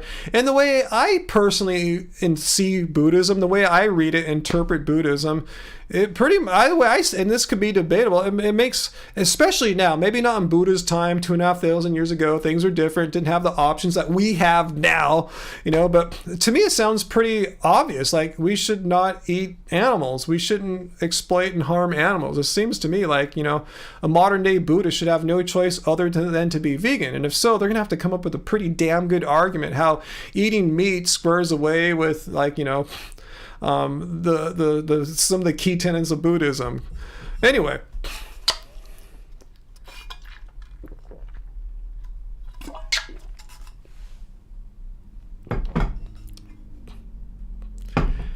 Hey, Diana Bananas, good to see you. We've been doing good. We just had some plant activists on. I'll give you a little flavor of, I'll show you the poop wall here. You can get a flavor for their so-called argument here. Have a look at it as we see what else we want to talk about. Yeah, someone who's a plant activist, but I think they were just trolling.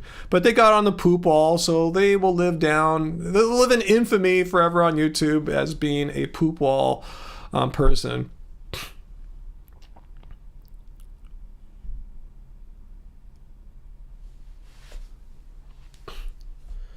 Let's see. Anyway, Nettle, I think I missed your explanation of sentient. Veganism is a naturalistic philosophy very closely related to. Veganism is a naturalistic philosophy very closely related to veganism. Jamie Woodhouse has a website dedicated to it. Okay, thanks for sharing that. I'll try to have a look at that if I can remember. Yeah, Emily, just things that Buddha said to me sound like he's talking about animals should not be harmed. Animals are sentient beings and they don't deserve cruelty and exploitation. I see something like that when I read through the words of Buddha.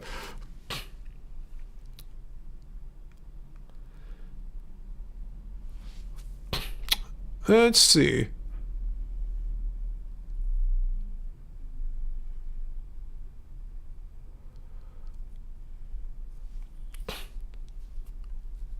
Tinknall, you're back. You're back, Tinkall. Tinky, I thought we put you in timeout. Okay, you're trying to throw poop on the wall again. And let's go back to the rules here. You're welcome to come back next week, Tinknall, but we're not going to devote an entire live stream to you. Livestream rules. You've been pretty cool with number 1 and 2, even though you've been trying to say I'm doing things I'm not. Anyway, number 3, when trying to debunk veganism, which you're trying to do, Ryan, will discuss only one of your claims at a time. Meaning, give me your best argument and defend it like your life depended on it. Just don't keep bringing up new claims. Don't keep throwing poop on the wall. you'll just be timed out. So that's why we timed you out, so we can move on. So you're welcome to come back next week and try to debunk veganism.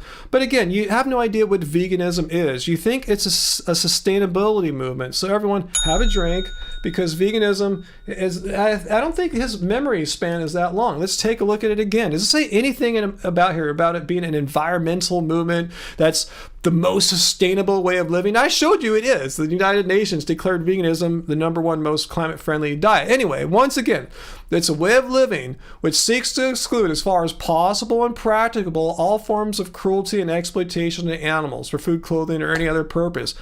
I don't see anything in here about the environment or ecology or stuff like that. However, if you want to get into that stuff that is not veganism, let's look at data from the United Nations. So this is a story about the United Nations report, and they said veganism is the most climate-friendly diet, #1 on the list of 8 most climate-friendly diets. So who knows? Maybe what Tinky wants to do here is even more sustainable. Maybe so. I have no freaking idea. All I know is that veganism kicks ass. All right, that should be our next shirt. Veganism kicks ass. It's the #1 most climate-friendly diet. So I know what I'm doing here is good for the planet, according to the researchers and scholars and academics, all the PhDs working on these reports that the United Nations puts out. But if Tinky thinks his diet is more sustainable than vegan diets, great, maybe it is, but I don't see it here on the United Nations list. So maybe his might be better. I'm not saying it isn't. I'm really skeptical and doubtful if what he's saying is true,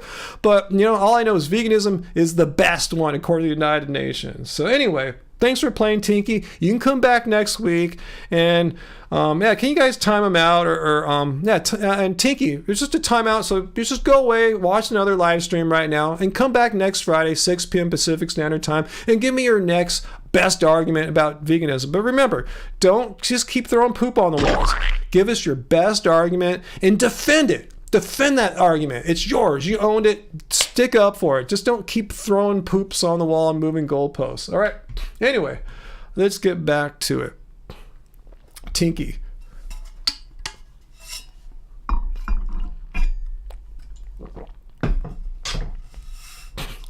So I must have missed a bunch of stuff there. Let me leave my water bottle permanently up so it's a little less squeaky. Timed out. Thank you for timing out, Tinky. But again, Tinky, you're not banned. You can come back next week. You have a whole week, 7 days to really get your argument polished. So get it tight. I don't want these crap arguments. I want tight arguments. Just one super good, tight, polished argument. Bring it to me next week, and I'll be eagerly awaiting Tinky's return next week with a new, improved argument debunking veganism. All right, come back when you're ready next week, but not tonight. And just to address what he's talking about, food from 100 yards around him. Yeah, that's, again, a privilege. How many people really have the privilege to have enough land where they live at? A lot of us live in urban environments, to grow all their own food. It's funny how I get people here all the time who say they do these incredible things, like live off like all the food they grow, or they go out and hunt one cow a year and eat nothing nothing else but a cow every day of their lives, 7 days a week. It's like I meet some of the weird, they claim this. Again, I'm really doubtful of these claims. It's funny how I meet all these really extreme people, Anyway.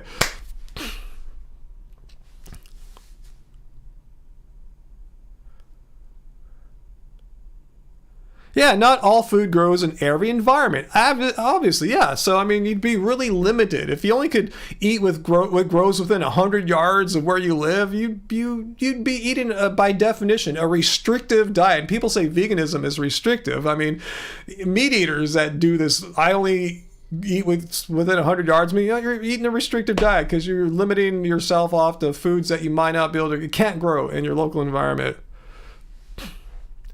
What are you talking about there? Calcium. We want calcium in the bones, Bryant, not in the arteries.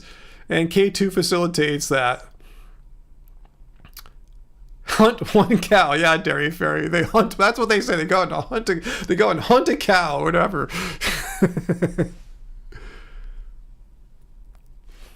Yeah, Emily, this whole I only eat what's right near me, that rules out pretty much everyone that lives in a city. Like I said, an urban environment. It's such a privileged idea. Well, I live out in the middle of nowhere, so all you city people should be able to do what I'm doing living out here in the middle of nowhere. It doesn't work like that. I should say, hey, I live in a city. You should be able to do what I do. Anyway, what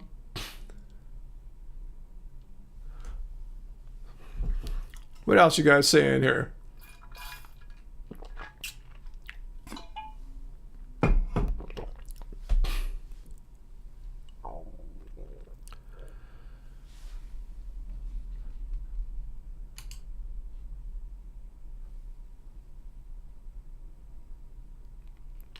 Robert Bird, sounds like I'm referring to the Carnus liver man. Oh, I think I know who you're talking about. He's the worst. Is he one of those people who says, I only eat what's like right around me and everyone should do what I do too? Like, doesn't work that way. Oh, you're back, K. Burmer. You want to get up on the poop wall again, K. Burmer? We'll put you up on the poop wall here, K. Burmer, all right? Before you get timed out again. I'll entertain you one more time here. Well, that's not the poop wall. All right, let's go to the poop ball. All right, here is the sound. I'm going to leave your words on this board for all my classes to enjoy, giving you full credit, of course. Okay, K. Burmer is the plant activist here. So he has more stuff he wants to say here. So I'm going to leave your plant activism here, but we'll look at your next claim here. So you're violating the rules, didn't you see what I just said to Tinky here? When trying to debunk veganism, I'll only discuss one of your claims at a time. So your first claim is you were a plant activist. You saw that line of reasoning wasn't working that well. So now you're talking about cholesterol. Okay, cholesterol is extremely important for life. Yeah, every cell in our body produces cholesterol. Are you saying it's an essential nutrient? Like humans need to eat animals to get the cholesterol from their cells too? That is not a true fact about reality. In fact, I was just listening to a podcast from a cardiologist who specializes in lipids like cholesterol, and she made this very, very clear that cholesterol is produced in every cell in our bodies. You don't need to consume it. It's how you convert sunlight into vitamin D. Great. Good thing our bodies produce it then. So what are you trying to tell us? I agree with you here. Cholesterol is extremely important. It's so important that every cell in our body produces cholesterol. So therefore what? Here you're setting up an argument. Where's your conclusion? What are you trying to conclude? Therefore you need to eat meat, because it doesn't follow, because our bodies produce cholesterol. And I'm not making this stuff up. I'm not a medical doctor. I didn't go to medical school, but just look it up. It's a true fact about reality. All cells in our body produces cholesterol. AJ Vintage, these trolls wouldn't know science if it bit them. I know, huh?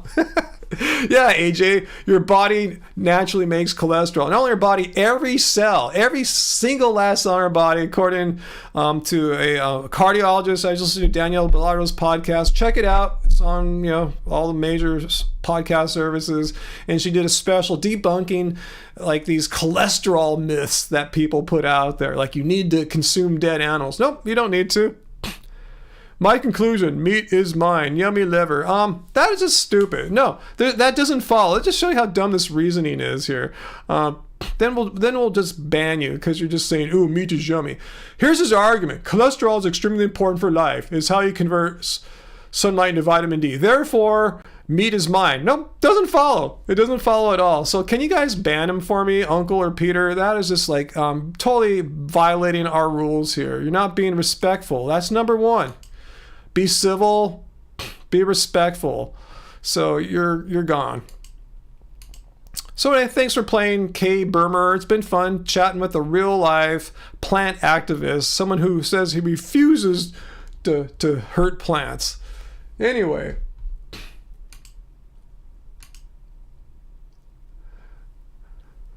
Thanks for banning him. AJ Vintage, trolls, Earth is flat. COVID is a hoax. We never went to the moon. Meat is necessary, etc. ad nauseum. Yeah, and good point, Sage. If this guy was a true animal activist, yeah, you hurt plants by supporting animal agriculture. What do you think animals are fed? Livestock are fed typically soy, corn, processed, I mean, that's what most of the soy and corn grown in the United States goes to. So if you really wanted to decrease the amount of suffering that corn and soy experience, which they don't, but if you really were concerned about the well-being and happiness of soy and corn, you'd want as little soy and corn grown as possible. And the way to do that is not to raise all these animals that are dependent upon livestock feed. It's ridiculous. And even when they're grass-fed, they're still eating grass, right? Grass is a plant. Last time I checked, they don't eat rocks or something like that. Trolls and anti-vegans, they're just lacking critical thinking skills. Like I said, maybe 1% of them have enough brain cells to try to construct a rational, logical argument, but it doesn't really, that they're the exceptions to the rule. Yeah, save the plants, go vegan. Exactly, Fallon Marie, exactly. If you really want to save the plants, you would go vegan. If you really want to decrease the amount of plants grown that are killed for food for animals, don't have animals eat them. Don't eat animals.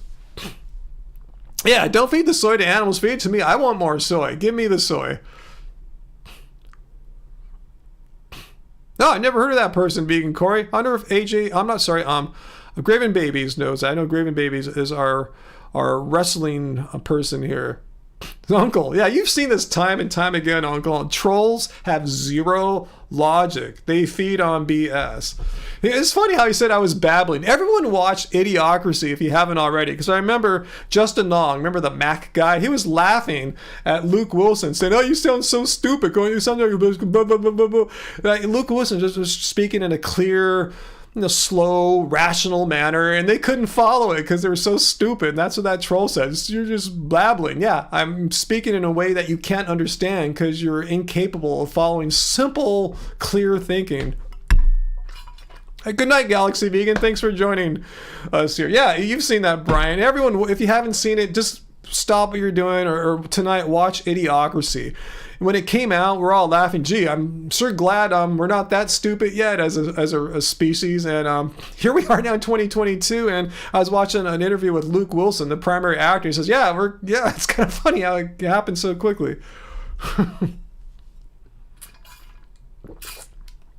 Yeah, it could just be cult speak that I speak, huh, AJ? Yeah, it has electrolytes.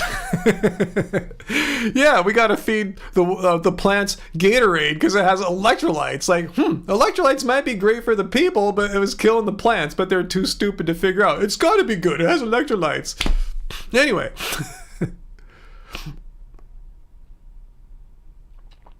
Yeah, fog dieting. Yeah, animals. It's like an order of magnitude. Like, yeah, you need to feed an animal like 8 calories or 10 calories, some in that ballpark, to produce 1 calorie. It's so inefficient, such a waste of resources, a waste of plant suffering.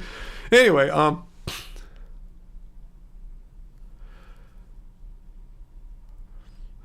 Greg's. Yeah, place in England with the vegan sausages that Piers Morgan got all bent up. Greg's in England is coming out with all kinds of new vegan options. I wonder when we'll hear from Piers Morgan. Uh-oh, he's going to lose his S, huh? Yeah, Robert, you just can't reason logically with most anti-vegans for that matter.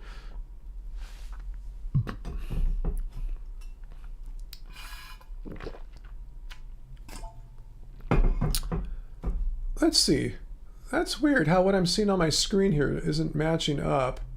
Anyway, one of the president's middle names was Mountain Dew. Wow. Yeah, AJ, yeah, it's funny. It's so funny how they're so concerned about plant suffering, these plant activists. They don't care about animal suffering. That's irrelevant and just meaningless to them. But plants, they're fighting for those innocent soys and kales and... Anyway, it's just humorous. It touches my heart. Doesn't it warm your souls when you see these people speaking up for the voiceless plants and all the abuse and cruelty they experience? It's so touching seeing such altruism and compassion, huh? Uh-oh, Dairy Fairy. Did you hear your fave anti-vegan fan VD was caught posting a comment about her eating disorder called chewing and spitting? 12 years ago, affecting your teeth. She's lying about her vegan story. What? No. Tell me more about this, Dairy Fair. How did she get caught?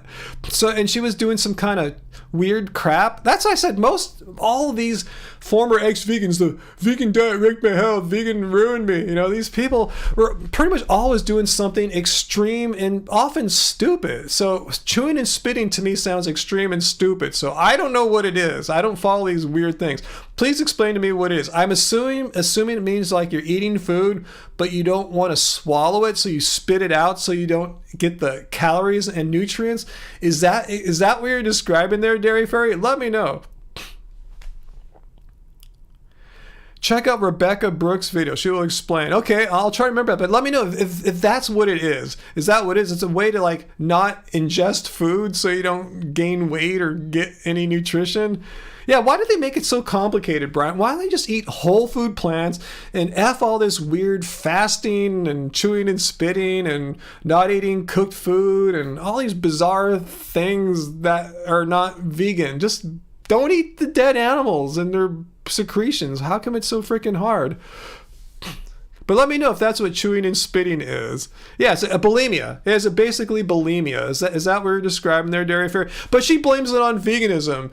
I'm her problem. It's because of people like me that veganism failed. When was the last time you ever saw me promoting bulimia, chewing and spitting? I mean, never. That's ridiculous. I've never promoted fasting, calorie restricting, bulimia, but these people who failed on veganism like her, trying all these fatty things to try to get really skinny, like bulimia, raw, stuff like that. That's why she probably picks on Freely and Christina, because, you know, they're raw, trying to promote being skinny and stuff like that. It didn't work for her. The chewing and spitting didn't work. No, duh. But then she makes videos about me losing my hair and my eyebrows because of my horrible vegan deficient diet. But, you know, chewing and spitting, what could be more deficient than chewing and spitting? You're, by definition, not getting your nutrients.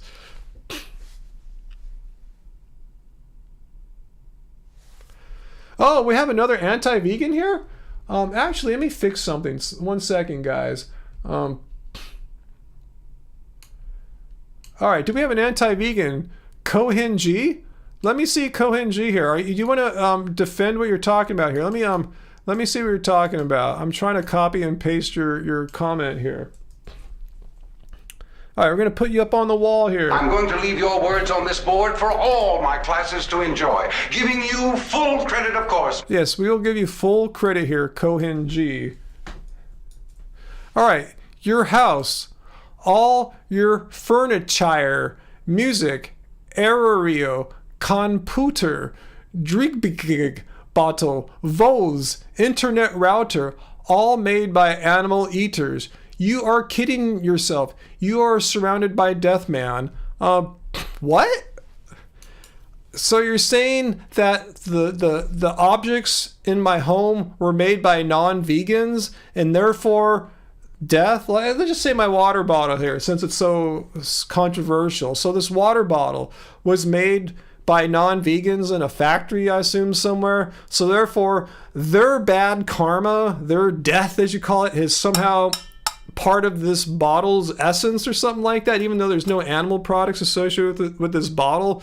Is that what you're saying, Cohen G? I don't understand your argument. I'm trying to help you here and try to seek clarity in a very unclear, bizarre statement here. So let me see.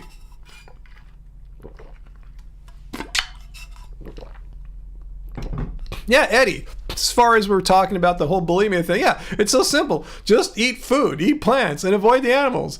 It's super simple, but people try to make veganism into other things it's not. You know, they turn it into a weight loss diet like her, or they turn it into some environmental movement, which it's not, but it helps. You know, it's good for that. So anyway, what happened to Cohen G? You just came here and pooped? GFTV Skate, we already dealt with you earlier. Like I said, you can come back next week. Only one per week. Rule number 3, when trying to, quote, debunk veganism, I will discuss only one of your claims at a time. Don't bring up new claims. Don't throw poop on the wall. And let's all have a drink because we have to look at the rules here. So you're welcome to come back next week. I devoted, maybe 10 minutes to you already. And you're not going to, this is not the GVTV Skate live stream. We're not dedicating all our time to you. So if you want to come back next week and talk about how veganism has anything to do with Eskimos eating meat, and you have time to get data, you can say anything you want, but bring your stats, bring me a website or something like that, and we could talk about that. But really quickly, let's see if veganism has anything to do with Eskimos in the Arctic. Let's look one more time here at the definition of veganism. So everyone drink up. And it says, let's see if it has anything to do with Eskimos eating meat in the Arctic. It's a way of living, a philosophy, which seeks to exclude as far as possible and practicable all forms of cruelty and exploitation to animals for food, clothing, or any other purpose. So what does this have to do with health? Do you see a health message in here, GFT? I'm breaking my own rule. I said to come back next week, but I'm entertaining you here. Where do you get in here that it says vegan is the healthiest diet in the world or something like that? And if you don't eat vegan, you will die? Like, where do you get this? This says it's an ethical stance. Either you're against animal cruelty, exploitation, or you're not. So what do the Eskimos or healthy dieting have anything to do with this? All veganism is this. It's two things. You're against animal cruelty and exploitation, and the second thing is you do something about it. Instead of just being saying, yes, I'm against those things, you actually take action in your life to not consume, purchase animal products. That's it. That's all there is to it. You can be a super unhealthy vegan if you want to, or you don't know any better. I'm not sure why people assume veganism automatically means super healthy diet or whatever. Like, where do you get this at?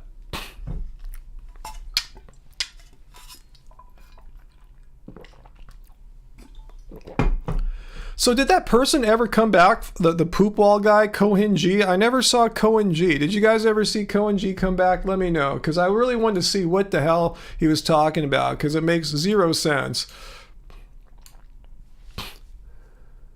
Let's see. Now I'm not seeing Cohen G. He just came and pooped and left, right? He just shot it out and that's it, just pump and dump. No, dump and pump. Timothy McVeigh, answer my question. I didn't see your question, Timothy McVeigh. If you're here to debunk veganism or ask a question, ask it again like normal people do, but don't demand I do anything. This is my live stream. If I don't see your question, just do what a normal person does. Ask it again instead of attacking me for not being omniscient and seeing every last post that every person makes, especially if I'm in the middle of answering a question already. So ask it again, Timothy McVeigh, instead of berating me. Don't be rude to your host. If so, I'll ban your ass quicker than you could say your name.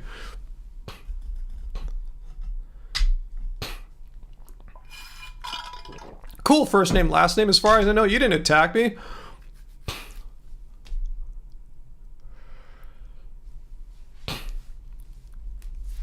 Why'd I ban your other account? I don't know. Let's really quickly, let's have a drink here. Let's look at the rules once again. We only ban people if they're violating. We put people in timeout often when not violating these rules. We put people in timeout if we devoted more than enough time to them on a particular night and we need to move on. You can't monopolize our entire night here. But you must have violated rule number 1 or number 3. You either were not being civil, or you were just throwing poop on the walls. One, how about plants have feelings? How about healthy Eskimos? How about sustainability? If you're doing crap like that, we will boot your ass out of here. So you must have done one of those things. But if you want to answer a question, if you want a question answered, give it a shot, all right? Instead of complaining. Anyway.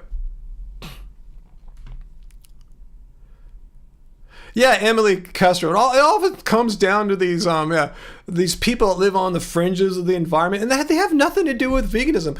Nothing in the definition of veganism here says that if you're not vegan, you are not healthy and you will die. It doesn't say anything about that. I mean, you can be a super unhealthy vegan. They don't understand what veganism is. I mean, yeah, if you do it right, you can have a really healthy vegan diet, but it doesn't mean that other people are going to die if they're not vegan. And I thought too, the Inuit, the Maasai people, when they die, there've been autopsies, and they do have atherosclerosis and heart disease, basically. And they don't typically live past the age of 40, I thought, as well. But anyway, whatever. Thomas Murray, the guy missed the wall and it fell in his pants. Maybe that's what's going on. Timothy McVeigh, if you have a question, you can ask it instead of talking about the ant. I kind of remember the ANCAP from a previous week. I don't know. I really don't know. But if you have something you want to ask, instead of getting all trying to rewind history and try to understand the precise reason you got banned, which we're not going to uncover tonight. If you have a question, ask it. All right. But I showed you the rules. And if you violated the rules, if you violate any of these rules, it's a little drink when you see the rules again. You can be... Wrong button there. Okay. Yeah, Robert Bird. The Eskimos, too, have signs of atherosclerosis as well. So it's not like they were dying super healthy or something like that. But again, that has nothing to do with veganism. It has nothing to do with being vegan. Yeah. Yeah, the rules kind of are on the poop wall. If you go to the poop wall, check this out. Through technology here, I can turn the rules on and off. I can make the poop wall come. It's pretty amazing. And as Peter points out, if we want to talk about people living a long time, you're not going to find on that list the Maasai or the Inuit. You're going to find people that eat pretty much an all-plant diet, like the Seventh-day Adventists in Southern California have an extra 10 years of life compared to just regular Southern Californians. And they have a longer life compared to their fellow Seventh-day Adventists who are eating meat and other animal products. So it's a known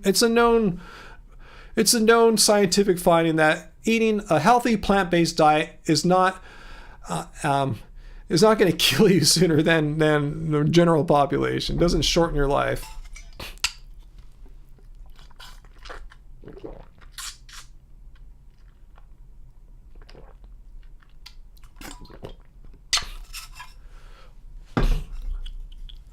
Yeah, Graven Babies. I don't see how people just don't understand. When I show the definition of veganism, they twist into all these weird things. But as you point out here, it's about the animals. We value the life of animals more than viewing them as a product. That's what veganism is.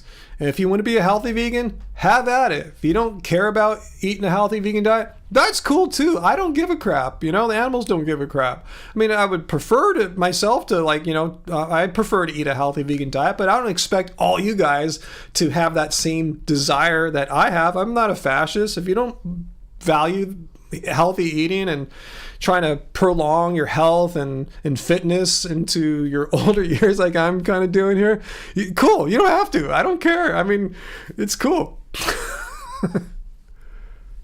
Cool, Dan. It did totally digging the sound effects. Yeah, there's a lot of use for sound effects in our live stream. I've come to realize lately. I'm surprised I didn't do it sooner. Start getting more sound effects. Eddie Name. Gregor convinced you to change? Awesome.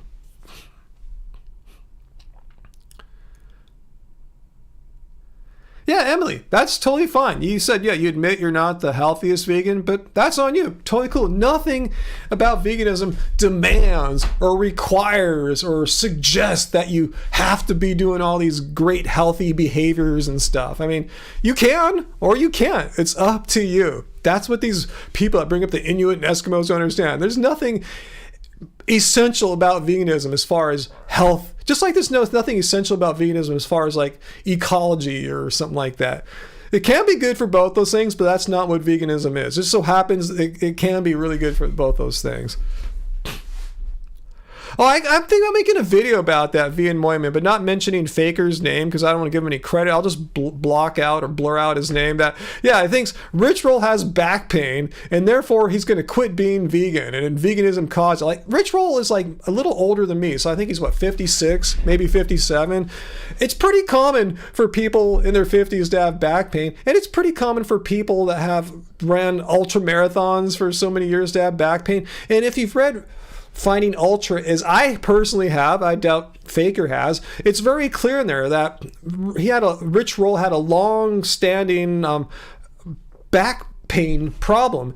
And it wasn't until he went to a chiropractor for some chiropractic, not dietary advice, as a lot of chiropractors like to do, we see, but actually fixing the disc alignment or something like that, which helped enormously. Had nothing to do with being vegan, but yeah, anything that's wrong with a person, these anti-vegans, oh, it's because they're vegan. No, it's like he's in his 50s, he does ultra marathons, and he had a back issue before that. So ridiculous. These people are the opposite of truth. They don't care about facts or truth. They spin a narrative that sounds good, even though they probably know it's full of bull crap, but they have so many stupid followers that don't have any critical thinking skills. I'll just repeat it. They listen, oh yeah, that's how they talk. Oh yeah, Rich Roll, he's falling apart because he's vegan. No, he's had back issues. It has nothing to do with that. Ridiculous.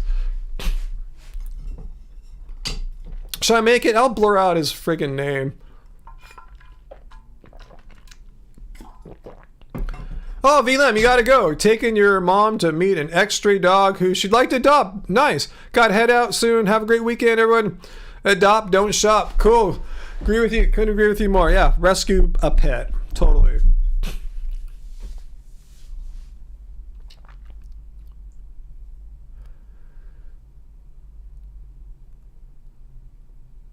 I agree with you, Vegan Corey. Doesn't make sense to murder animals when you just can eat plants. Why kill animals needlessly when you can eat plants? Like, do you enjoy killing things? You love murdering sentient beings? That makes you happy? I don't get it.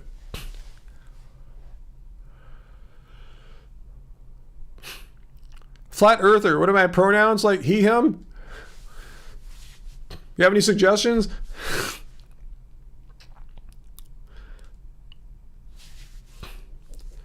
Cohen G, you're back. Hey, Cohen G, we've been waiting for you. V fraud, what are you talking about there? Cohen G, where'd you go here? We were waiting for you to come back and complete your thought here. Cohen G, here, he's back. Here's your words for all to see. I'm going to leave your words on this board for all my Let's read it classes to again. enjoy, giving you full credit, of course. Full credit, Cohen G. Your house, all your furniture, music, Everio, computer, drib bottle, voles, internet router, all made by animal eaters. You're kidding yourself. You're surrounded by death, man. So yeah, I'm saying, like, let's take this thing here, this water bottle. Yeah, I don't think vegans made this or anything like that. So what's your point? That I have products that were not made by vegans? What is wrong? Yeah, okay. Say they were produced by meat eaters, and therefore you need to have a conclusion. Let me help you out with your critical thinking skills here. You said all this stuff. These are like the premises to an argument. Have you ever studied like argument structure? These are what you use to support a conclusion. So you didn't cash it out, bro. Cash it out. What are you trying to say? Therefore, you blah blah blah. Yeah, just what is it? Like okay, I'm surrounded by death. Okay, and therefore what? Like what does this have to do with veganism? That a non-vegan made this? Like I don't understand. Are you having a stroke? That's funny, babes. But let's not make fun of his typos. But what? Like, what does that have to do with veganism? I don't understand it. What does that a vegan did not make this water bottle have to do with anything? I actually don't understand. Help me. Teach me. Let me learn your ways, your wisdom. Bestow it upon me. What are you trying to say? The old product argument again? Why? I don't even know if that's his argument. I don't understand what he's getting at. That he's saying because non-vegans made my stuff, their killing kind of flows over onto me. What? I don't know. That's a new one. I'll give him credit. This is a new twist. I've heard so many dumb arguments against veganism. This is the best new dumb argument I've heard against veganism. That a non-vegan made my water bottle, therefore I'm some kind of hypocrite or something like that. Okay, explain how. Because like a non-vegan made this. Let's just assume a non-vegan made this bottle, okay? How does that make me participate in death? There's no death here. I'm not responsible for what a person ate or didn't eat or something like that. You understand what I'm saying? Like, this is ridiculous. Well, let's see if this violates the rule, what veganism is. Let's take a look here. Let's go look at the definition of veganism again. It's a philosophy and way of living which seeks to exclude, as far as possible and practicable, all forms of exploitation and cruelty to animals for food, clothing, or any other purpose. Well, yeah, there's no exploitation of animals for food, clothing, or any other purpose. There's no animal product in this thing. It's vegan. There's like no leather or anything like that. So explain to me how I'm not vegan because I'm drinking a bottle that is technically vegan. It has no animal products in it. So you have some explaining to do, bro.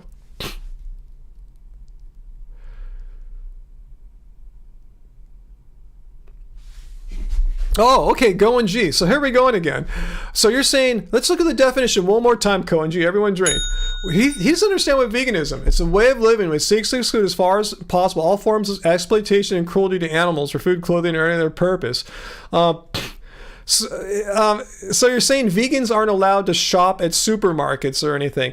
Where in here you're making this like an economic theory, like if our money goes to someone who might not have a completely 100% vegan business. Veganism is it's some kind of economic theory that we should only give our money or support to businesses that are vegan. No, I don't see anything in here about a financial or economic theory. That's what you're putting in here. You're putting your own spin on it. It's an ethical theory, a theory that says it's wrong to harm or exploit animals. But you're saying somehow it's an economic theory. That's not in here, bro. That there's nothing in here about an economic theory. And then that's not an argument against veganism, as Robert Bird says. How is it that if I give any money to a business that's not 100% vegan, that I am not vegan? That makes no sense. I wouldn't be able to go anywhere. I would just have to sit around and eventually die. But then the guys that would come and take my body to the morgue, they wouldn't be vegan either, right? So there's just no way to win.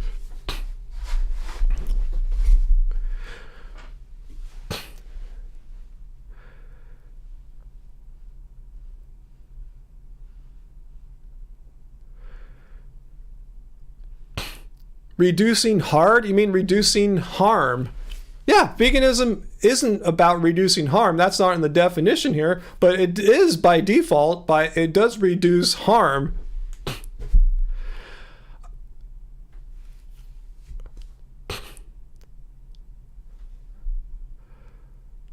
Earth is not vegan? Yeah, the earth can't be vegan. Let's look at the definition here. It's a moral philosophy, meaning a human being, a sentient human being says, yes, I agree that it's wrong to harm animals. The earth does not have a brain, so the earth cannot be vegan. Do you understand that? The earth is not vegan. The earth is amoral. It's not capable of moral behavior. Anyway, should we time Cohen out? He's just making nonsense up now. The earth is not vegan. Do you understand? Veganism means you're against animal. Why is this so hard? It just means we're against animal cruelty and exploitation. Don't eat them. Why do people always try to add all this extra crap on it here? It has nothing to do with never going to the supermarket unless it's 100% vegan or something like that. And if we have to, let's say he was right. Cohen G. right. It's as far as possible and practical, meaning don't kill yourself over veganism. Meaning, if the only market in your area isn't vegan, say he's right. Just say vegans have to support 100% vegan businesses all the time. That's not part of the definition. That's not what vegans must do or anything. Let's go with him on this, okay? Let's say he's right. And let's just make in this make-believe world he's right here. As far as possible and practicable, meaning veganism is not asking us to kill ourselves for a belief or cause. So as far as possible, so if it's not possible for me to get to the nearest all-vegan supermarket, and the nearest one I know is in another state, I think. It's not possible or practical for me to do that. So I need to go to the regular supermarket, which has all my food, plus they have some stuff which I find objectionable. But I'm not going to die, and the definition says very clearly, don't be stupid and kill yourself because you can't get to a perfect scenario in your life or something like that. So anyway, Just want to show you how even if we took your words literally, let's say you were correct, as far as possible and practical, it says, yeah, don't die. If you can't get to an all-vegan store or whatever, or say you can't find a water bottle that's made by vegans, but you need to drink water, right? We all need to drink water, then get one, because we shouldn't kill ourselves and dehydrate ourselves and die because we can't find a vegan water bottle company. So anyway, Cohen G, thanks for playing. I'm glad you finally came back. That was an entertaining argument that vegans are not allowed to own computers. I mean, I need to make a living. If I don't have computers, I would be homeless. I might even die. Who knows? Again, veganism is not asking you to kill yourself or lose your job and not be able to support yourself or your family. I need a computer. I need an internet router. And who cares if they weren't made by vegans or not? At least those products themselves, as far as I know, are vegan. So anyway, thank you. Can we time him out now, Peter, or Uncle? We've answered more than enough of these ridiculous questions here. If not, I'll friggin' do it.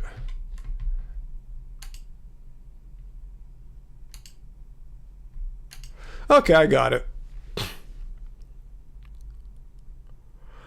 Yeah, Cohen G, you're timed out for 300 seconds, and if you come back and just keep pooping, one poop after another poop after another poop in the comments, me or one of our moderators will ban your ass, and you'll never be able to come to our channel or anything again. But if you want to come back next week and try to debunk veganism with a better argument other than nonsense like this, like my water bottle wasn't made by a vegan, therefore I'm not vegan. You can come back next week and try a better approach than that one.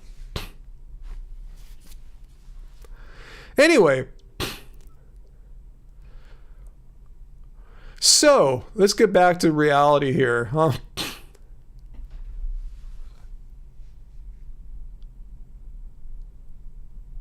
What's that stage? You're talking to Cohen still. What about me? I don't believe in heaven. So shouldn't I do my best while I'm here on Earth? Or should I just go back to exploiting animals for no reason? Hey, Graven babies, good night to you out there. Yeah, it's 11 your time, huh? I'm starting to get kind of hungry too.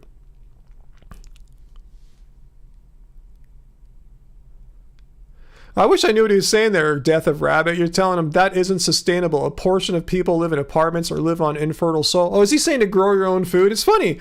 We had someone else earlier that's saying the same thing. Like, how is that a practical thing?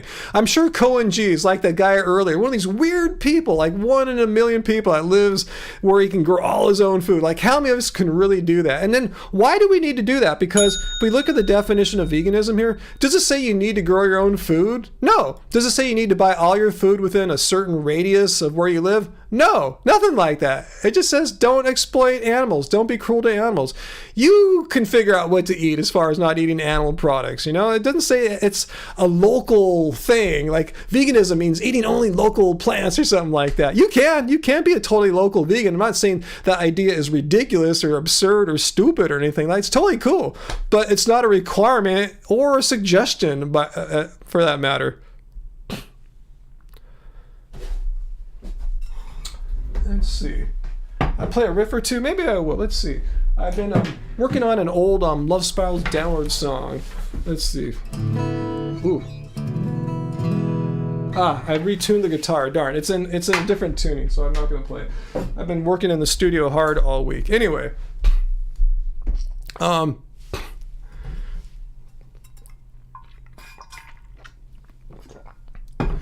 Timothy McVeigh, if veganism is about not hurting animals and stuff, what is the and stuff part? Why have a name like veganism and not something related to animals? I don't know. It's just a name, bro. Totally, it's just a fucking name. Ooh, sorry. I didn't mean to drop an F-bomb there. First name, last name. You want hell of a basketball player? I'm all right. For a 55-year-old vegan who's frail and degenerating, I do all right.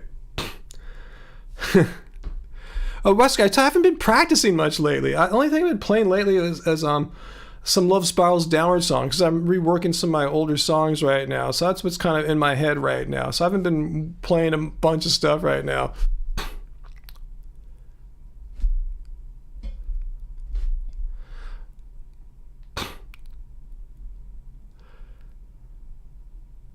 Yeah, Veggie Jim. Does he have a better name for veganism? I want to know. Does he want to call it animalism or something like that? I could probably do the smile intro. Why not? Let's see. I've been pull out the guitar from the music video.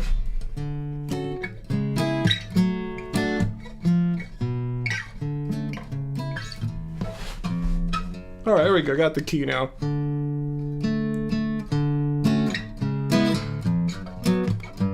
Fuck.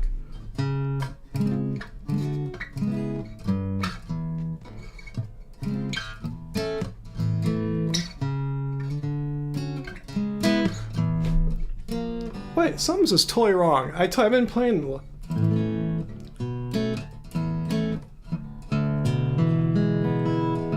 Oh, I'm out of tune.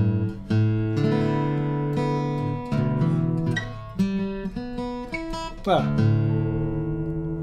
I had an alternate tuning. I go, wait, what's going on?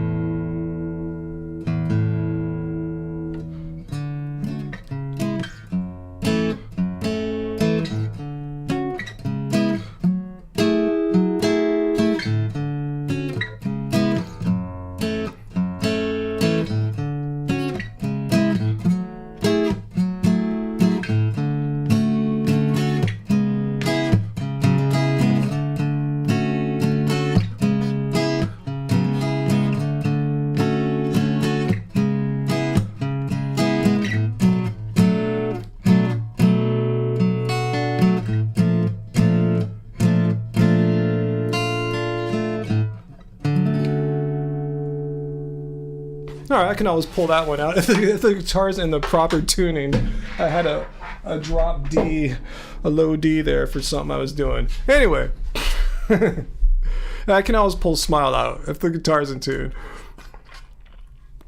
Thanks, Wesker. I haven't been playing much guitar lately. I mean, I haven't been practicing. I've been recording. That's different. I haven't been like working on my skills much lately. Just playing what I need to get it down, in the computer for a song I'm working on.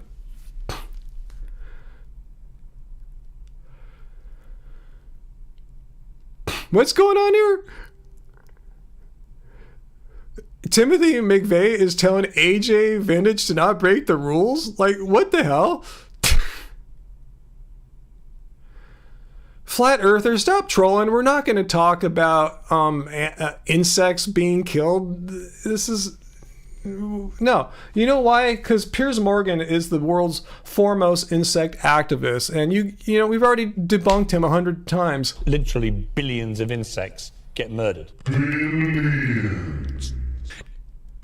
Yeah, we don't need any insect activism. We already dealt with 2 plant activists earlier today, and we don't need to. We don't need any insect activists as well. Angela Matter, you work for a company that has nothing but produce. First shift works vegetarian, second shift works vegan. You work second. Wow, that's cool.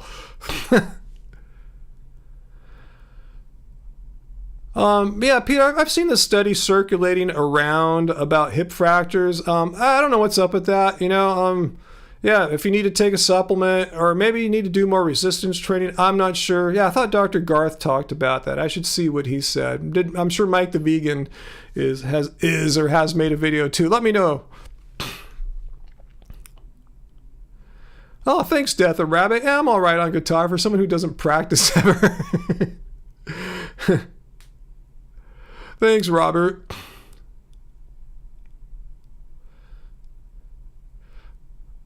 Let's see, what else did I miss there? Let's see. Ex-King Felix should make no apology for smacking a mosquito on your arm.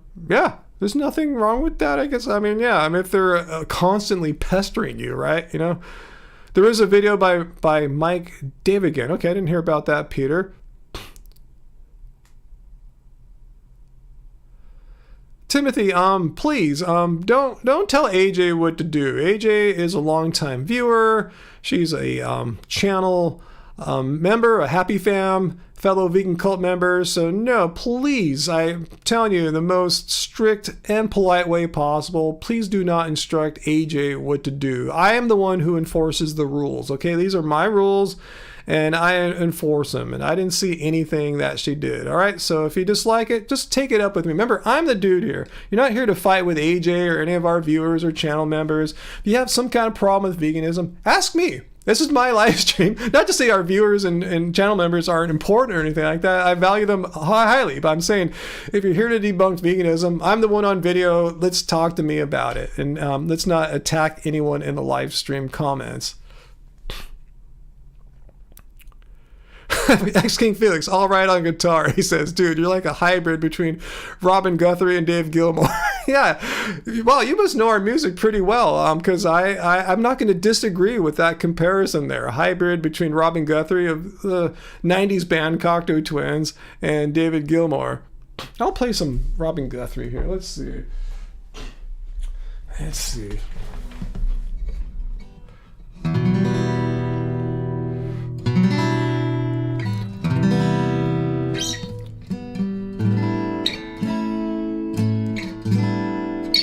No, I'm not feeling it right now.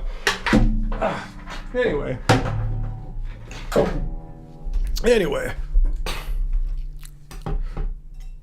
right, Emily, good to see you. Emily, going to bed. Going to murder some plants as a bedtime snack. You do that.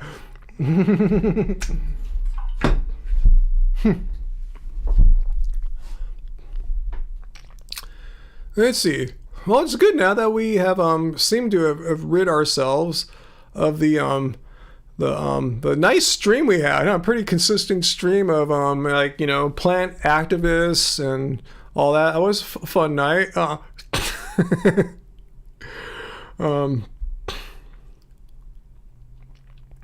Let's see. Yeah, leave AJ alone. I think we timed him out, right? Did someone just time him out there?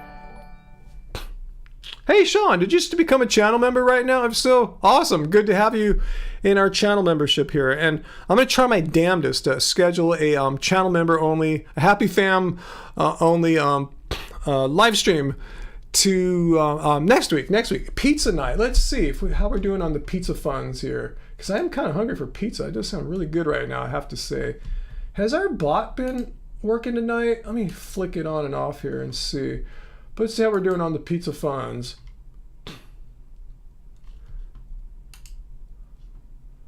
Ooh, yeah, not really. Kind of low on the pizza funds tonight, actually. I guess we could get it, but we won't be able to pay tax or tip. But, it's all good, I'm not sure what Angie's down for. I should ask her. Anyway, let me get back to the proper window here. Is Death Valley going to reach 127, Peter? I thought it was going to reach 125 or 6. 127 would be a record, but, anyway.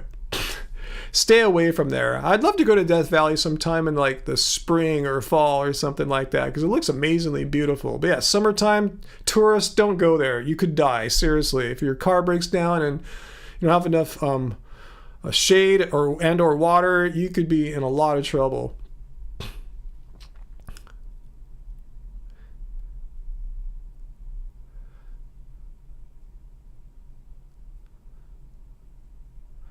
Let's see. Yeah, trees are not sentient, Flat Earther. I don't know where you're going off here. Okay, Sean, you thought you thought you already were, but you have now. Okay. You know what happened there, Sean? Sometimes it just reminds us someone was a member. I don't know how it works out, but I think that's what happened. Hey, Atomic Vegan, thanks for the weekly cult dues. I guess that'll put us closer now to a pizza. You probably got us in some tip and tax money there. So I'll let Angie know. We're kind of missing the pizza. It's actually literally been like a few months since we got one of those pizzas that we were getting forever, all of the last year or two. 95 in Buena Park today, Felon Marie. Yeah, I saw it tomorrow. Anaheim gonna be 100 something, low 100s. Oh, that 134 temperature in 1913 Death Valley. I've seen many climatologists take issue with that. There were problems on how it was recorded, the methods, and pretty much it's in huge dispute, and pretty much no one thinks that temperature was accurate. They agree it was a freaking hot day, but they think it was probably more like 127, 128. Yeah, trees have central nervous systems. Watch Avatar. I don't think James Cameron intended Avatar to be a source of like a pedagogical, like a teaching instrument or something like that. You know, I'm not saying trees suck or anything like that. Trees are amazing, obviously. You know, we're tree huggers a little bit, but to say they are sentient is a whole nother matter. They're a plant. They have tree awareness. You know, I use that term loosely. They know how to do tree things. You know, they know what to do with sunlight, how to extract what they need from that, how to extract things from the soil and water and all that. But it doesn't mean they're sentient. They have a certain tree intelligence. And again, I use that anthropomorphism loosely there. Yeah, come on, guys. Let's get right to Angie a pizza. We're like right on the tip right now, being able to get the whole shebang. The pizza. I'll see if Angie's down for a pizza. Let me text her here real quick. Let's see what she thinks. Down for a pizza, or for za. If you play Scrabble, za is the preferred word there.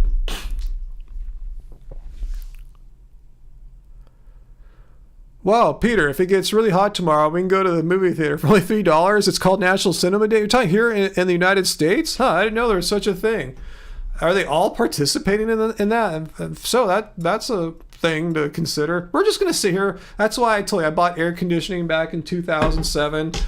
I saw how heat waves were changing since the 7 years when I bought the house. The things already changed as far as like the intensity and duration of summer heat waves. And I saw the writing on the wall. I'm going, either I'm going to have to move somewhere like cooler than here, or I'm going to have to invest in air conditioning. Fortunately, I had the money then to afford to get this all put in, and I am reaping the benefits of it right now. Let's see if Angie got back to me. No, she didn't say anything yet. I'm starting to get pretty hungry. It's starting to sound really good right now. Let me see if they're even open. I remember last time I was going to get pizza, they were like closed. I forgot what they were doing, but they weren't even open that day. Now let me check real quick.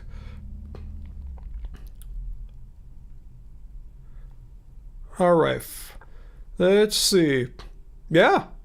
They're open for pickup till 11 because it is a bar technically, so it's Friday night. They're open late.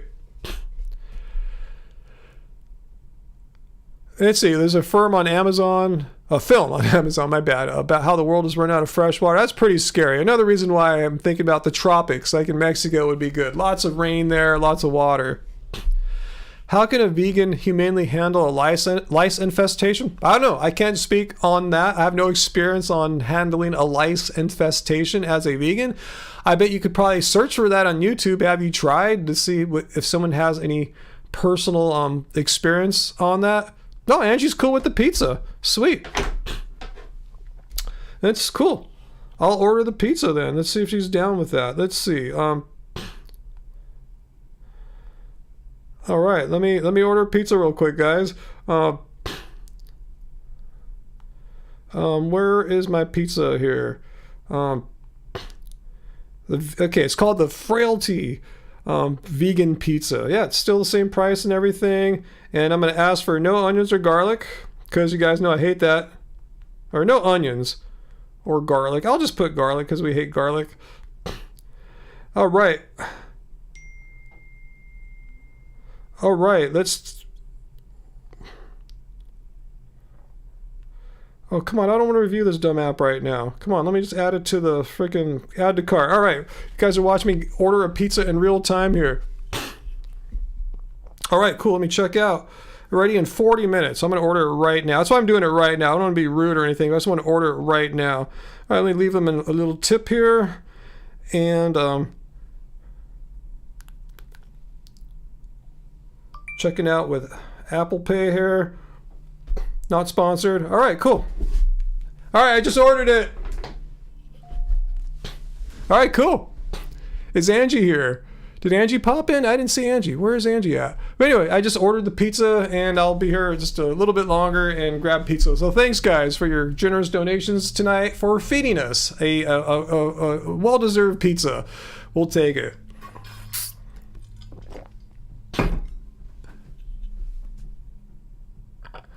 So thank you, guys. Thanks so much. Thank you, AJ Vintage, for putting us over the edge there, right on the, we got it now, thanks to you. Okay, anyway,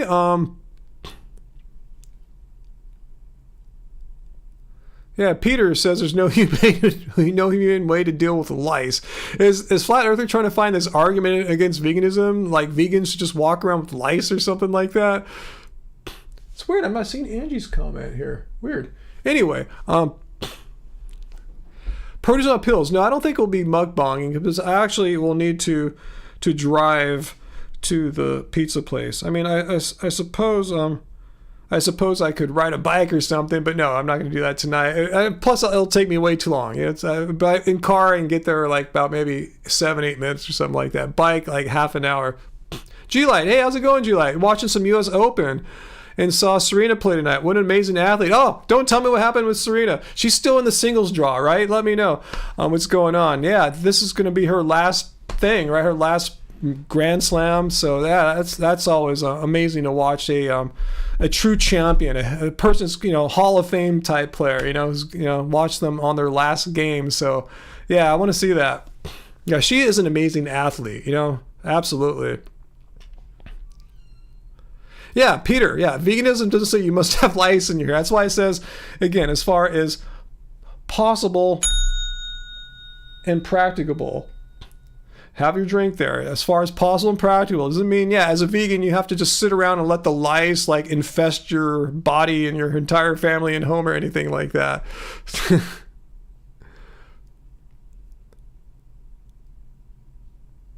Okay, G-Light, I won't tell you. You need to watch the epic game for yourself. I don't know if we'll be able to see the entire match, unfortunately. Like ESPN's pretty tight with their content. I'm not a member right now, but there's usually pretty like 10-minute-ish highlights on YouTube. So I'll look for that.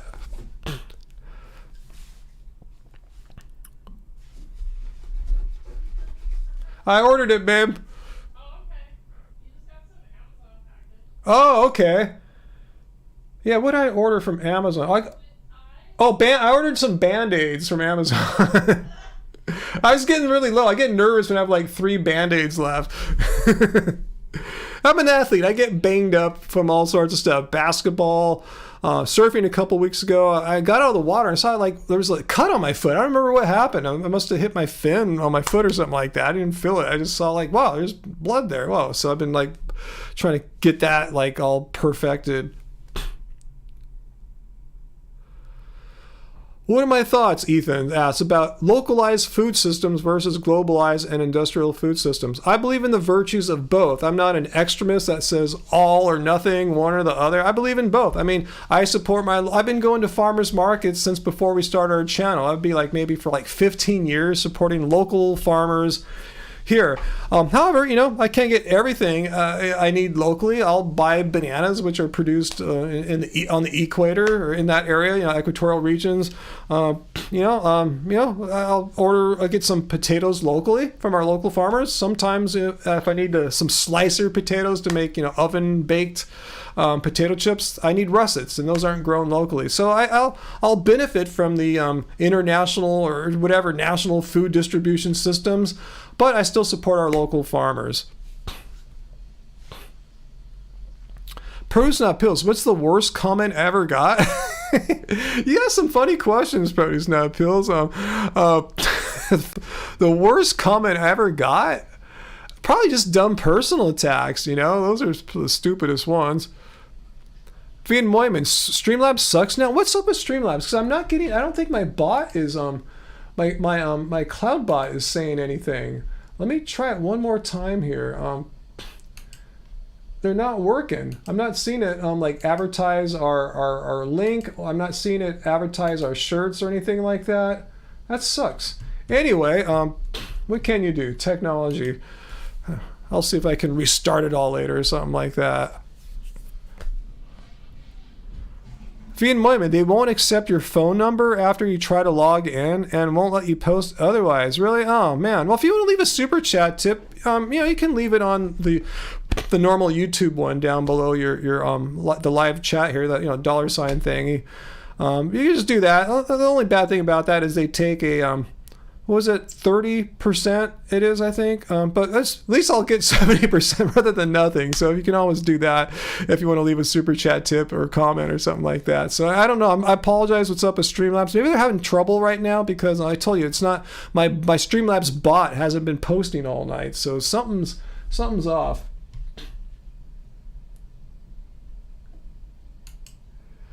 Oh. Let's see.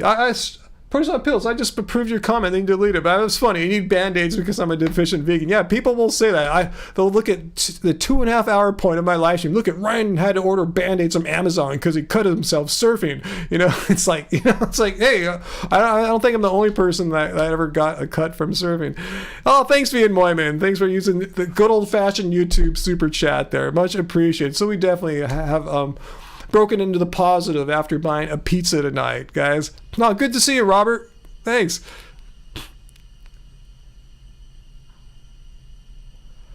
Peter, you got a funny comment where somebody shouted out the window at you when you're doing a horse carriage protest and told you to get a day job, but it was 9 o'clock at night. Yeah, there's not a lot of day jobs at 9 p.m. That's funny.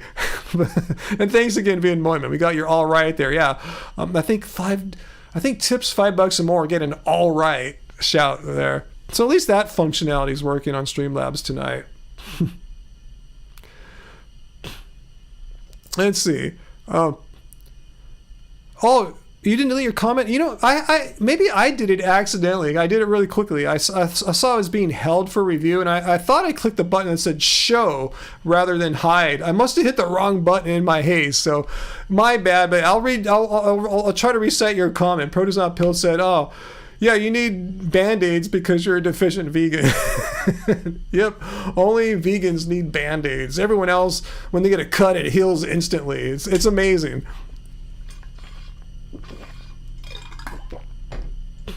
Corvid Moon, you enjoy how phallic bananas are. Yeah, unfortunately, or fortunately, depending on how you look at it, bananas have a pretty phallic shape, so yeah.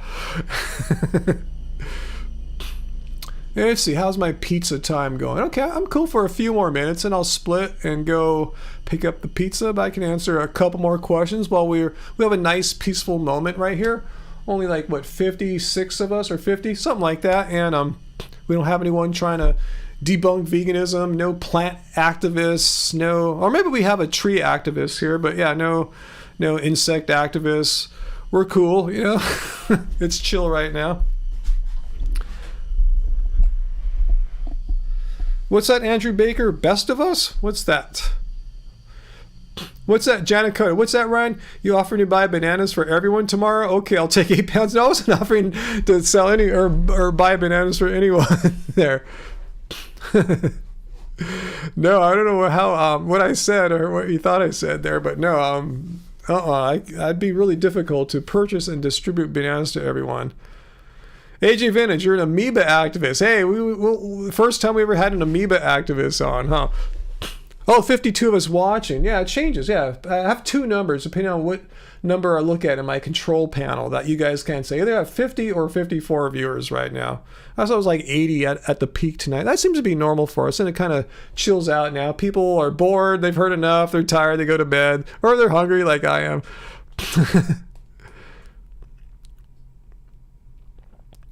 Let's see. So anyway, anything else you guys want to talk about before I get going here? Like I said, I'm going to try my damnedest to get a member-only live stream. Maybe we'll do it on Monday on the holiday, maybe. We'll see. We'll try to get a member-only live stream. So if you want to become a channel member, now's a really, really good time. Just go hit the join button next to the subscribe button, and you become a happy fam. That's everyone with the green names and little badges next to their names there.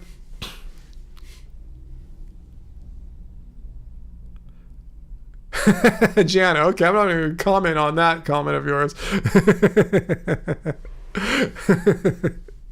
It's just the general shape, not the exact thing or anything like that.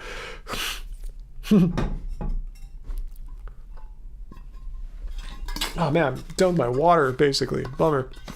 A good thing I'm about done here.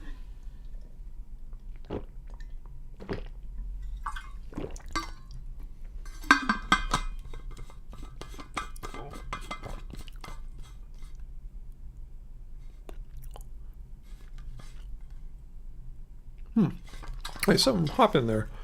Let's see.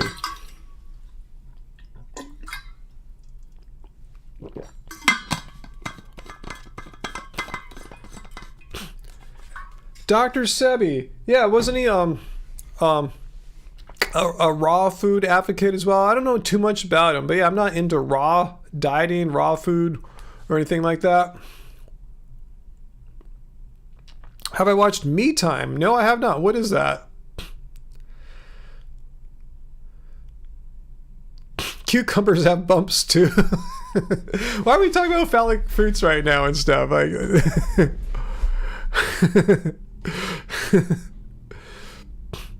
let's see. What did I think about it? Like Me Time? No, I can't tell you anything about it because I don't know it. It was the best diet you've ever. Or Dr. Sebi. Very hard to keep alkaline snacks on hand.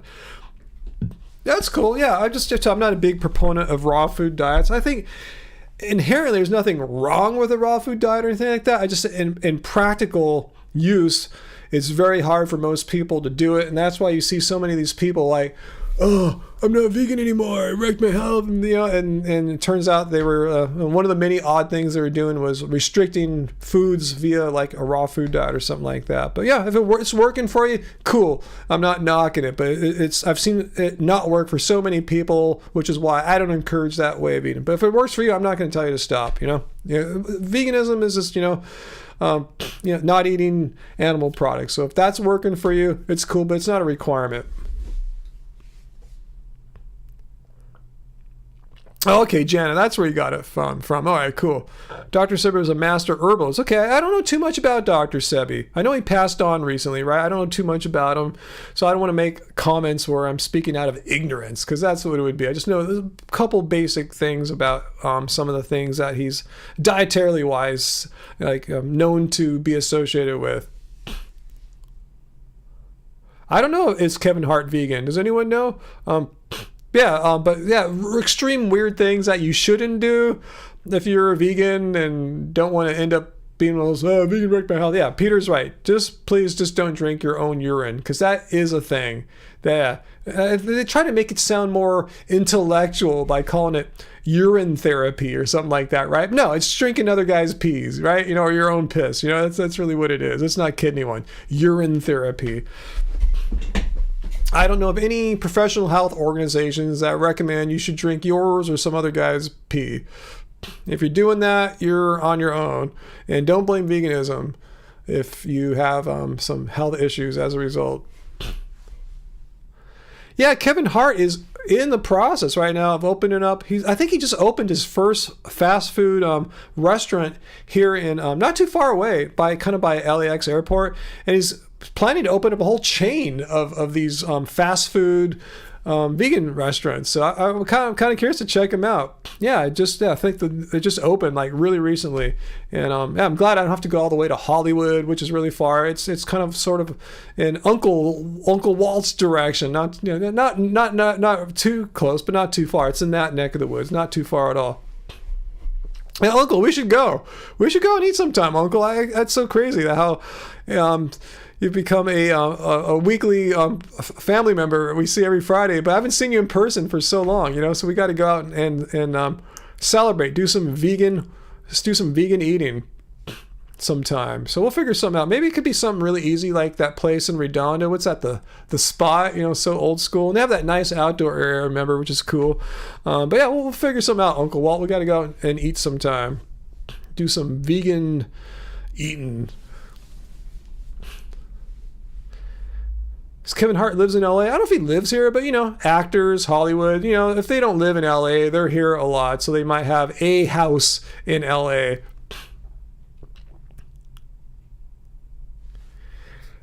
I haven't heard that, Peter. Are you joking, or is this something that you can verify? Didn't David Wolf, you say, tell people to get a urine vaccine instead of a regular vaccine? Whoa.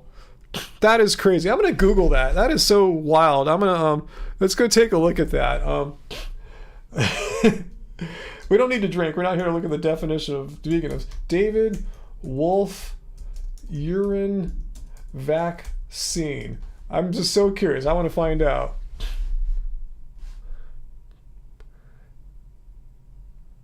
Let's see. Well, there's an article on him explaining a video of David Wolf explaining urine therapy. Oh, God. David Wolf explaining urine therapy. Fortunately, it only has 1,000 views. Let's not give it another hit there. So I don't know. I don't see anything about him saying get a urine vaccine, but who knows? Maybe in that video he recommends that instead. But yeah, I'm not surprised. David Wolf is just a peddler of just misinformation and nonsense, and that's just what he does. Octave. Chocolate is an octave of the sun. It's the center of the sun's whatever. You know, it's just, yeah.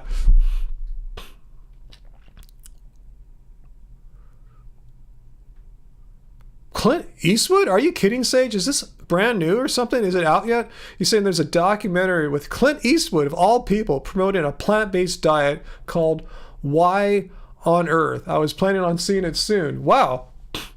Wow, let me know where that can be seen. Let me know if it's on like Netflix or whatever. I want to check that out because, yeah, that's hard to imagine Clint Eastwood, you know. I mean, that's awesome. That's cool.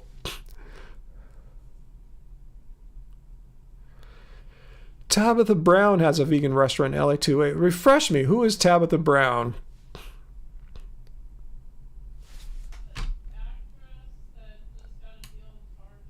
Okay, Angie's telling me who Tabitha Brown is. I hear her out there now. Okay, you don't have to tell me, guys. Angie just heard me and kept me up there.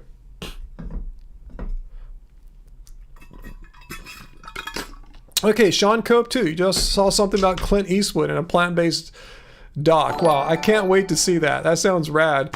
No, we just got a new subscriber right now. Let me know if you're watching right now. Janine HJ9, if you're watching. Thanks for subscribing. I forgot to have that notification turned on now. So at least some of Streamlabs functionality is working here. Okay, she also has a vegan show on the Food Network. Cool. Okay, X King Felix. Veg News headline. 92-year-old Clint Eastwood.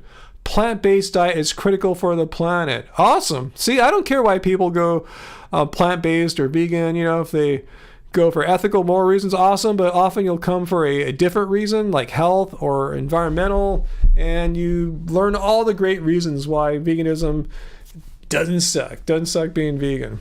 Man, he's 92. Wow, man, I gotta watch Dirty Harry again, man. That was one of my favorite movies.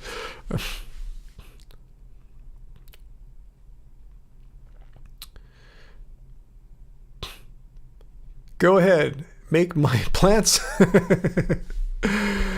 All right, guys, I got to start thinking now about heading out to get the pizza. It's almost time. I got to, do a few things before I go, get more properly dressed. I'm just wearing some raggedy old shorts right now. Got to look a little sharper when I walk in there. Anything else I want to tell you guys? Let me think. I actually can't think of anything else I need to tell you guys. We've been on a long time now. I want to say thanks to Peter and Uncle for being here all night and moderating. You guys are my backbone, my support. Without you guys it would be really, really tough. Yeah, so it's in Westchester. That's the official name of the area here in Los Angeles where Kevin Hart's fast food places. The first one, I tell you guys, I thought he wanted to open up eight restaurants. It's a chain relatively quickly. Do you feel lucky, punk? Yeah. I love that movie. I just love how San Francisco is filmed in there. It looks so cool seeing San Francisco in the early 70s. It's so photogenic of a place. That's where I really would live. I could afford it. I wouldn't move to Mexico. I would just live in San Francisco, but beyond my it's out of my reach. But anyway, guys, cool. Yes, Uncle, I will tell Angie hello for you. I'll tell everyone that hello. Peter left a link there. I will copy that into my browser memory and click it and check it out in a sec, guys. So thanks so much. Thanks AJ for spearheading the whole pizza movement tonight. Much appreciated, because I told we haven't had one of their pizzas in like maybe 3 months probably. It's been a long time. So I'm really missing it. So it'll be even better than I remember it, hopefully. So yeah, have a good long weekend, everyone. And yeah, maybe Monday, if I can get it all together, I'll at least schedule a members only live stream. So join the happy fam, become a fellow vegan cult member. And if not, I still appreciate all you guys. Really, I do. I look forward to seeing you guys every Friday and chatting with you. And like I said, it really is something I look forward to. My Fridays it's like people's Saturday or Sunday. Friday's like that for me. So I appreciate it. I want you guys to know how much I appreciate you guys. So thanks so much. Much love. I'll give Angie, send her your best wishes. She's fine. Just let her know you guys care about her. And it's time for dinner though. So. All right, much love, guys. Thank you so much, and I will see you soon, and hopefully, happy fam. I'll see you guys before next Friday, me and Angie. And that's one cool thing about the channel member-only live streams, by the way, before I go. It's me and Angie together, so you'll see her for sure. And Angie's telling me something before I go. So someone just bought one of our Life Goes On CDs. So if that was you right now and bought one of our CDs, awesome. Thanks so much, guys. Let's see. Okay, Peter said, he said what that link was. You said it's a video that confirms David Wolf does want people to get a urine vaccine. Oh my God. All right, I'll check that out, Peter. Thank you for sending that. Wow, that is mind-blowing. I can't believe David Wolf is recommending that people get a urine vaccine. But I'm not surprised. Anyway, guys, I gotta go. And thanks for all the good wishes, guys. I will see you guys soon. And thanks for the pizza, guys. I'm really looking forward to that, guys. All right, so until next time, let's remember, it doesn't suck being vegan, guys. Peace out. Much love.